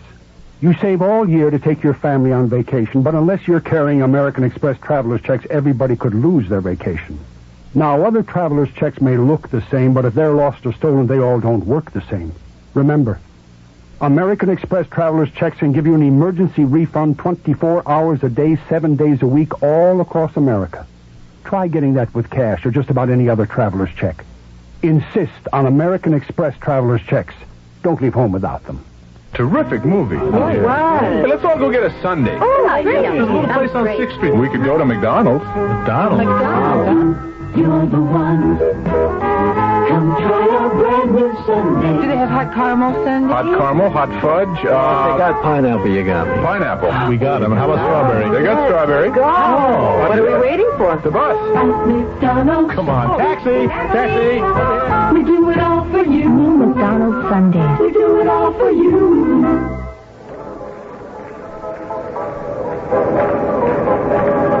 Andre Dawson, Tony Perez, Sam Mejias, 3, 4, and 5 then, in Dickwood in batting order, are scheduled to face Bill Bonham here in the bottom of the 8th inning as he is looking for his first victory since the 6th of August. And here it is, the 14th of September. That's when he beat San Diego, August the 6th. Get his 10th win of the year. It's a good ball against the Mets in his last outing Saturday at Wrigley Field. Here's a swing and a high fly ball. Morales started back. Now he's running in hard, and he finally catches up with that ball and makes a belt buckle catch. Did not get a good jump on the ball, but he used those little legs of his come in just as hard as he possibly could to make the catch. Dawson is out of there. That'll bring up Tony Perez, who is 0 for 3 tonight.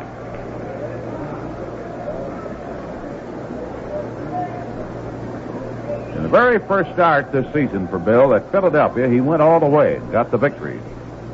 Now this is his 31st start of the year. There's a swing and a bouncing foul past Aussie Virgil, the third base coach. And Bill is still looking for another complete game. Maybe he'll get it tonight.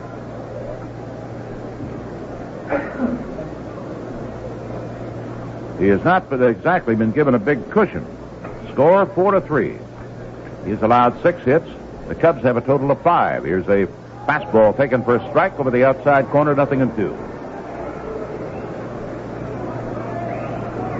When he left against the Mets on Saturday, he had a 2-1 lead.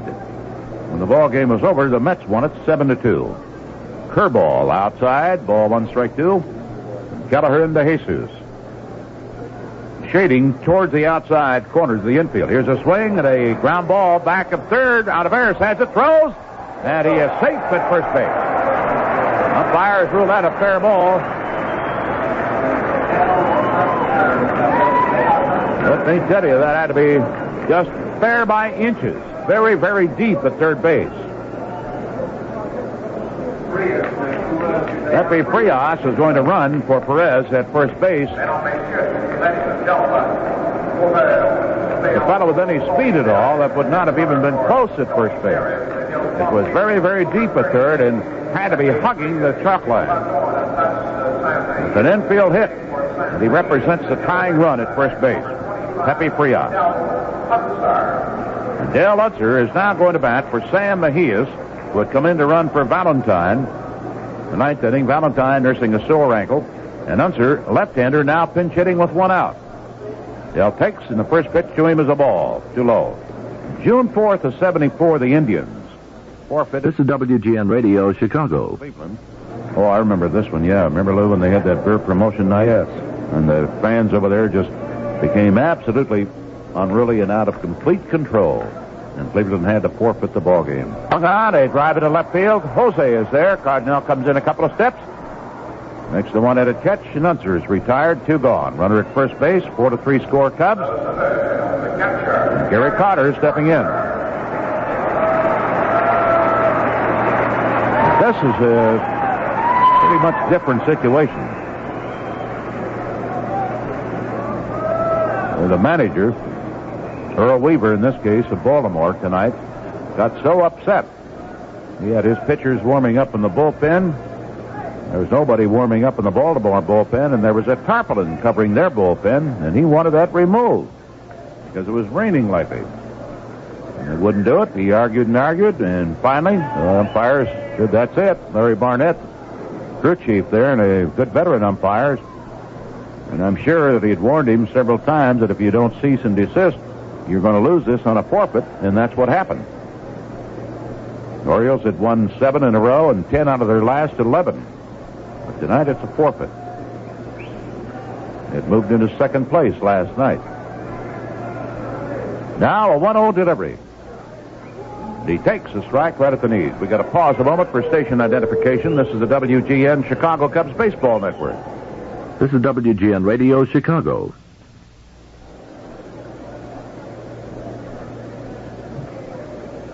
Carter, a homer and a single tonight in 3 trips to the plate. The right-hander, after walloping that home run in the 4th, his 26th of the year, stood transfixed in the batter's box, first base side of it, watching it disappear out of sight. There's a curve to him, and he takes it low. Ball 2, strike 1. You might have thought for just a moment that he had pulled it too much. Maybe it might go foul. And from here, it looked like he was just standing in sheer admiration. 2 out, a runner at first. 4-3 score Cubs. And a count of ball 2, strike 1 on Carter, a right-hander. Bonham in the stretch. Steps off the pitching rubber to check that runner again. Vince Lloyd and Lou Boudreau. Jack Minovich, our producer, and Johnny Stubbs, our engineer. Last game of the year between these two teams. Here's a swing and a drive into right center field. That's trouble. He goes around second on his way to third. Ball bounces off the wall. Here comes that tying run around third. Here's the throw.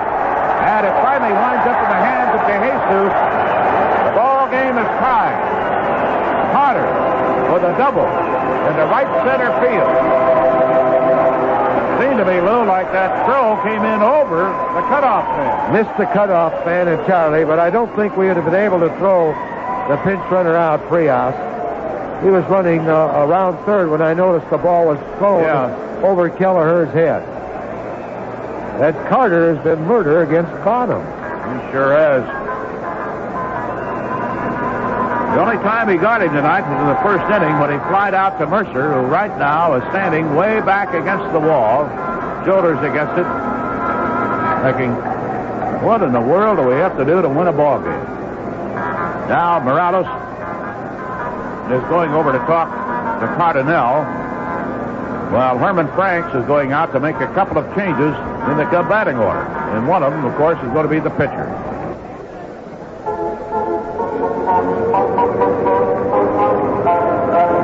In addition to bringing in Bruce Sutter, Herman has brought in Greg Gross to play right field, replacing Bobby Murcer. So Sutter will hit in Mercer's spot, the number 5 spot of the batting order. And Gross will hit in the number 9 spot, and he is due to be the 3rd man up in the top of the 9th inning. Now with a man at second base. And a left-handed hitter, Warren Cromartie, in there. By Sitter to second base. On an appeal, maybe that runner had missed on his way from first to third. I didn't think he had. That's where I saw him. Here's where DeJesus should have taken the appeal. Yeah. The umpire's not going to give it to Kelleher. Kelleher was out in right center, so he can tell Kelleher, you didn't see the play. He was out in right field for the relay. Here's the pitch to Cromartie, and he swings and misses on a good fork ball. I was positive I saw him step on second, but I wasn't too sure about third. But he was flying all the way. Game is tied at 4 apiece. Cromartie checks his swing, takes the ball, low it inside, ball 1, strike 1 on him.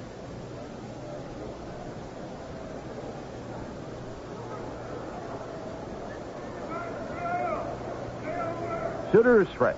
Here's a swing and a miss. Same spot, low and inside. Swung on a miss for strike 2. Bottom tonight cannot pick up a victory. He could only be charged with a loss. And he'll have to wait a while longer before posting his 11th win of the year. Sitter's pitch breaks low and inside. Cromartie won't go after it. It's 2-2 with 2 out. Runner at second base. Score tied 4-4. Bottom of the 8th inning at Olympic Stadium in Montreal. And an infield single by Perez. Here's a swing and a check swing. The pitch and a check swing, rather. And Cromartie, they say, held up in time. Ball 3, strike 2. Infield single by Perez on a ball that was barely foul deep at third. And then with 2 out, Carter got his 3rd straight hit, a double, driving in the tying run. 2 out, 3-2 pitch. Cromartie swings, pulls a ground ball. Kelleher is there, picks it up, tosses to Buckner in time for the out. He was shading him way over to the right side of the infield, thank Kevin. And Sitter retires aside, but they tie the game with a run, 2 hits, 1 man left on. And at the end of 8, Cubs coming to bat. Montreal 4, the Cubs 4. Have you ever heard a pinging sound when you've accelerated on expressways or carried a heavy load? That's called knocking, and it's caused by uneven combustion. When you hear a noise like this, it's a sign your car may need higher octane to run the way it should. Now Standard introduces new Amoco Premium Lead-Free, the higher octane lead-free gasoline with higher octane than typical unleaded gasolines. Higher octane than regular leaded gasolines, too. Try a tankful. It could make a difference. If you don't have the problem of engine knock, use lead-free Amoco, the Midwest's best-selling lead-free. Since the lead-free age began, Standard has been the lead-free leader. And now Standard offers you 2 lead-free gasolines. New Amoco Premium Lead-Free in the Gold Pump and famous lead-free Amoco in the Blue Pump. You'll find this choice of lead-free gasolines at your independent Standard oil dealer because you expect more from a leader.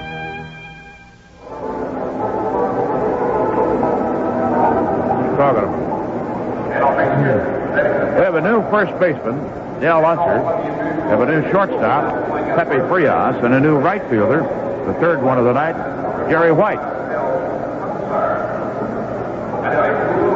Nick Kelleher to lead off. He's to be followed by the rookie catcher, Mike Gordon, then Greg Gross. Here's the pitch, and he takes it high. And if he could happen to pull one down that left field line, he could run all night because Cromartie is almost on a line with first and second base. That's how far off the left field line Cromartie is. There's a ball a little bit low. 2-0 on it. There's a strike call right at the knees. Ball 2, strike 1. He's not exactly pleased with Olson's call on that one. The New York Yankees and the Boston Red Sox. Ooh, man. Boston hit him with 6 in the 6th. No homers reported. There's a swing and a foul back out of play. So it does not appear as though the Yankees were able to sweep that series. Red Sox with a 7-1 lead at the end of 6 innings of play. Baltimore had their game forfeited to Toronto tonight. 2-2 pitch. Takes the ball. Low and outside. It's 3-2. Boston hold on to win that one. And if they don't, Don Zimmer may blow up Yankee Stadium. There, the pitch that misses low, ball 4. So Mick Kelleher opens up the 9th inning by drawing a walk off Twitchell. That'll bring up rookie catcher Mike Gordon. Twitchell stretches the pitch. He's going to bunt, pops it up in the air. Grabbed by the catcher Carter, whirls, but he has no play at first base. Kelleher, very, very careful. And Mike Gordon unable to sacrifice.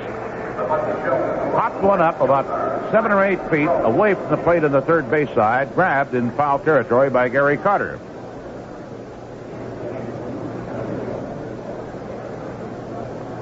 Nick Williams has called time.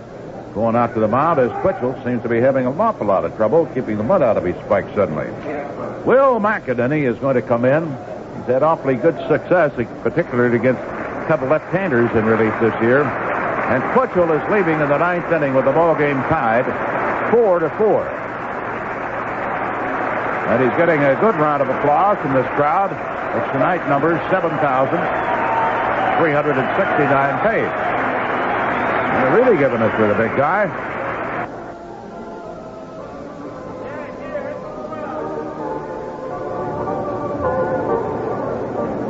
Well, Gene Kleins is now going to be brought in to pinch hit for Greg Gross against the left-hander Will McEnany.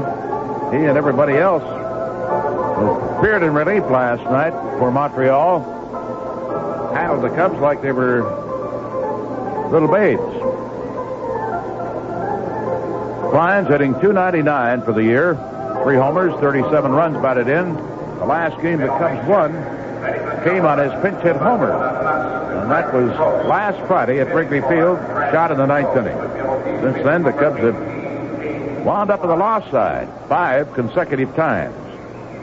When they were up here in Montreal in the latter part of June, they had themselves a 7-game winning streak. The 6th and 7th wins coming at the expense of this ball club. And then Montreal threw a shutout at the Cubs to end that 7-game winning streak, which is the Cubs' longest of the year. And now the 5-game losing streak is the longest endured by the Cubs so far, and they're trying to end it here at Montreal tonight. Klein steps in, and Gene takes McEnany's first pitch inside for a ball. At Montreal, for the last couple of months, has been playing good ball. Not outstanding, but certainly a whole lot better than they did the first couple of months of the season. There's a swing and a bouncing ball to the third baseman. Pappy has it. The rookie's pegged to first in time. To Dale Unser. 2 gone. A runner at second base. And now it's up to Ivan De Jesus to break the tie. Kleins bouncing out to third. Kelleher at second base. Ivan walked and scored in the first inning off Twitchell. After that, he fouled out twice and struck out. Kerrigan, a big right-hander, throwing in the Montreal bullpen. McEnany, the lefty, is going to face De Jesus. Goes into the stretch. Kelleher, pretty good lead at second. Here's the pitch. Swung out, and a liner caught by the shortstop. Hit it right to Pepe Frias. And that retires the side in the 9th inning. Line drive to short. No runs, no hits. 1 man left on. And the Montreal Expos come to bat in the bottom of the 9th inning against Bruce Sutter, and it's all tied at 4 apiece.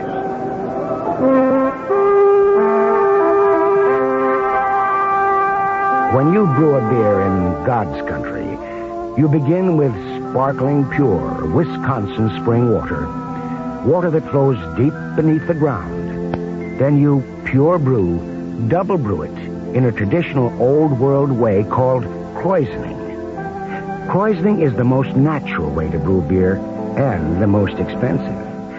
Most expensive because it takes more time. But Heileman's Old Style is one American premium beer that is still fully krausened, naturally carbonated. Because at Old Style, we don't aim to make the most beer. Only the best. Taste the difference krausening makes. Try Old Style. Pure brewed in God's country. G. Heileman Brewing Company, La Crosse, Wisconsin.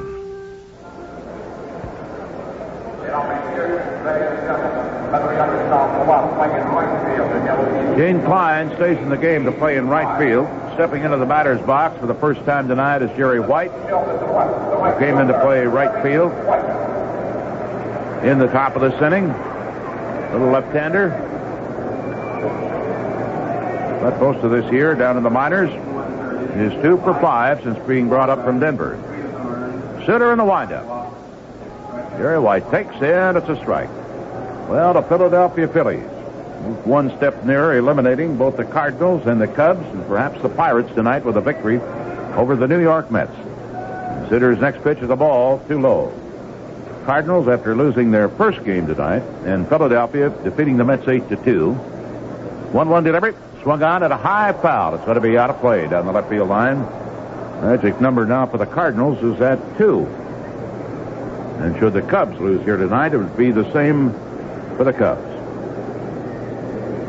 Pirates won their first game at St. Louis 4-3. The Philadelphia victory reduces their magic number in eliminating the Pirates to 9. There's a swing, and he pulls a ground ball to the pitcher's mound. DeJesus charging in, throws. He can't get him. Little guy is awfully fast, let me tell you. DeJesus wound up almost on the dirt around first base. Charging in for that tap over the mound. Made a very fine play, but that Jerry White can fly down the line, and he is on with an infield single.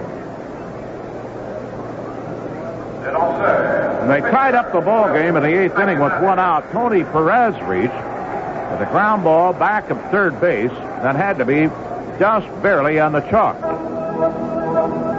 And he managed to lay it out despite a good play by Olivares. That led to the tying run of the ball game because with 2 men out, Gary Carter then doubled and brought in the pinch runner, Pepe Frias. Now we're in the 9th, tied at 4-4. Will McEnany came on a relief.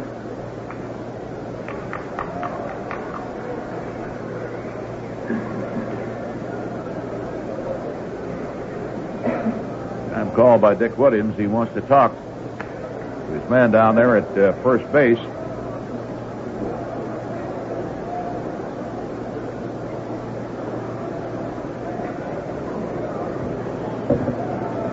Whether Jerry White had anything wrong with him or not after he went all the way down that line and came back. You see anything really move? No. Not only one correction, now we get 2 corrections in a ball game. That's important. Getting late in the season. It's Oakland 6. And now Kansas City, instead of 1, comes up with 3 in the 6th inning, 1 in the 7th to tie that one up. At the end of 7th? Well, now they get all the way up to the 8th. It's a tie. They tell me it's a tie now. Oakland didn't score. 3, 6, 9, 10 they got now. 10 innings? Look at this. Exactly. Oakland did not score in the top of the 10th. Yeah. Here's a bunt attempt, and it is foul. On the first base side, that's strike 2 count. If we can believe this report, the A's are batting in the bottom of the 10th inning, and the game is tied 6-6 with Oakland. That's their first game. Next correction coming up. You can rely on this. The ball game here is tied 4-4, bottom of the 9th inning. And the Expos won last night in 12 of the winning run on at first. Olivares coming up the line. McEnany tries to drop a bunt, and he fouls it back out of play. He is not too good a bunter. That is posted as a strikeout for Bruce Sitter. We move to the top of the batting order. Davy Cash to speedy Jerry White out at first base.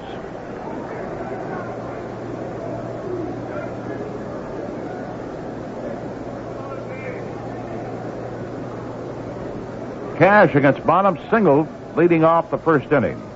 And he wound up scoring their first run of the night. They picked up 2 runs in that inning, 1 in the 4th and 1 in the 8th. Throw to first and White back in time. Cash at the moment a .288 hitter. He's 1 for 4 officially this evening. We'll wait for time here because he Has to get that dirt to his liking in the batter's box. Now the right-hander is ready. And Sutter looks over at first. Delivers. And a strike call. Breaking ball over the outside corner. Harry White, I noticed, has kind of a nervous little habit over there when he takes that lead. Fingers on his left hand. He was constantly shaking him. This time he doesn't do it. And he's driven back to first base with a throw by Bruce. The Expos have beaten the Cubs 6 out of the last 8 games these two teams have played against one another. Here's the pitch. Cash takes at the ball inside. That levels the count at 1-1. Twins are leading the White Sox tonight 5-2. Bottom of the 5th inning. Boston looks like they're finally going to salvage a victory at Yankee Stadium. They lead 7-1 in the bottom of the 7th. There goes the runner. Cash swings and fouls it back.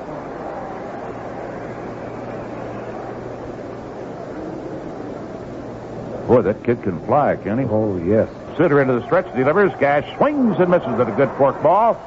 That takes care of Davy. 2 gone. Here is the rookie third baseman, Stan Pappy. P-A-P-I. Just up from Denver. California Angels coming back at the end of 4. Down at Texas, it's the Rangers 5, California 3. That's at the end of 4. Here's the pitch. Too high, the runner goes. The throw by Gordon, high. Off the glove of Kelleher, backed up by DeJesus, and it's a stolen base.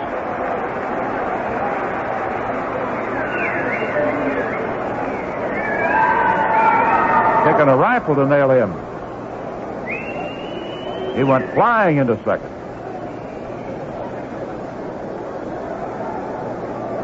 To the Expos, with the potential winning run in scoring position with 2 out. And Sutter now working on a count of 1-0 on the rookie.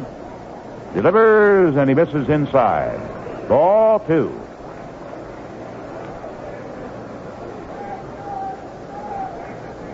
Swung out, ground ball, past the pitcher's mound, and Montreal Expos are going to win it. Morales scoops the ball up, doesn't even try to make a throw as rookie Jerry White comes streaking in from second base with the winning run.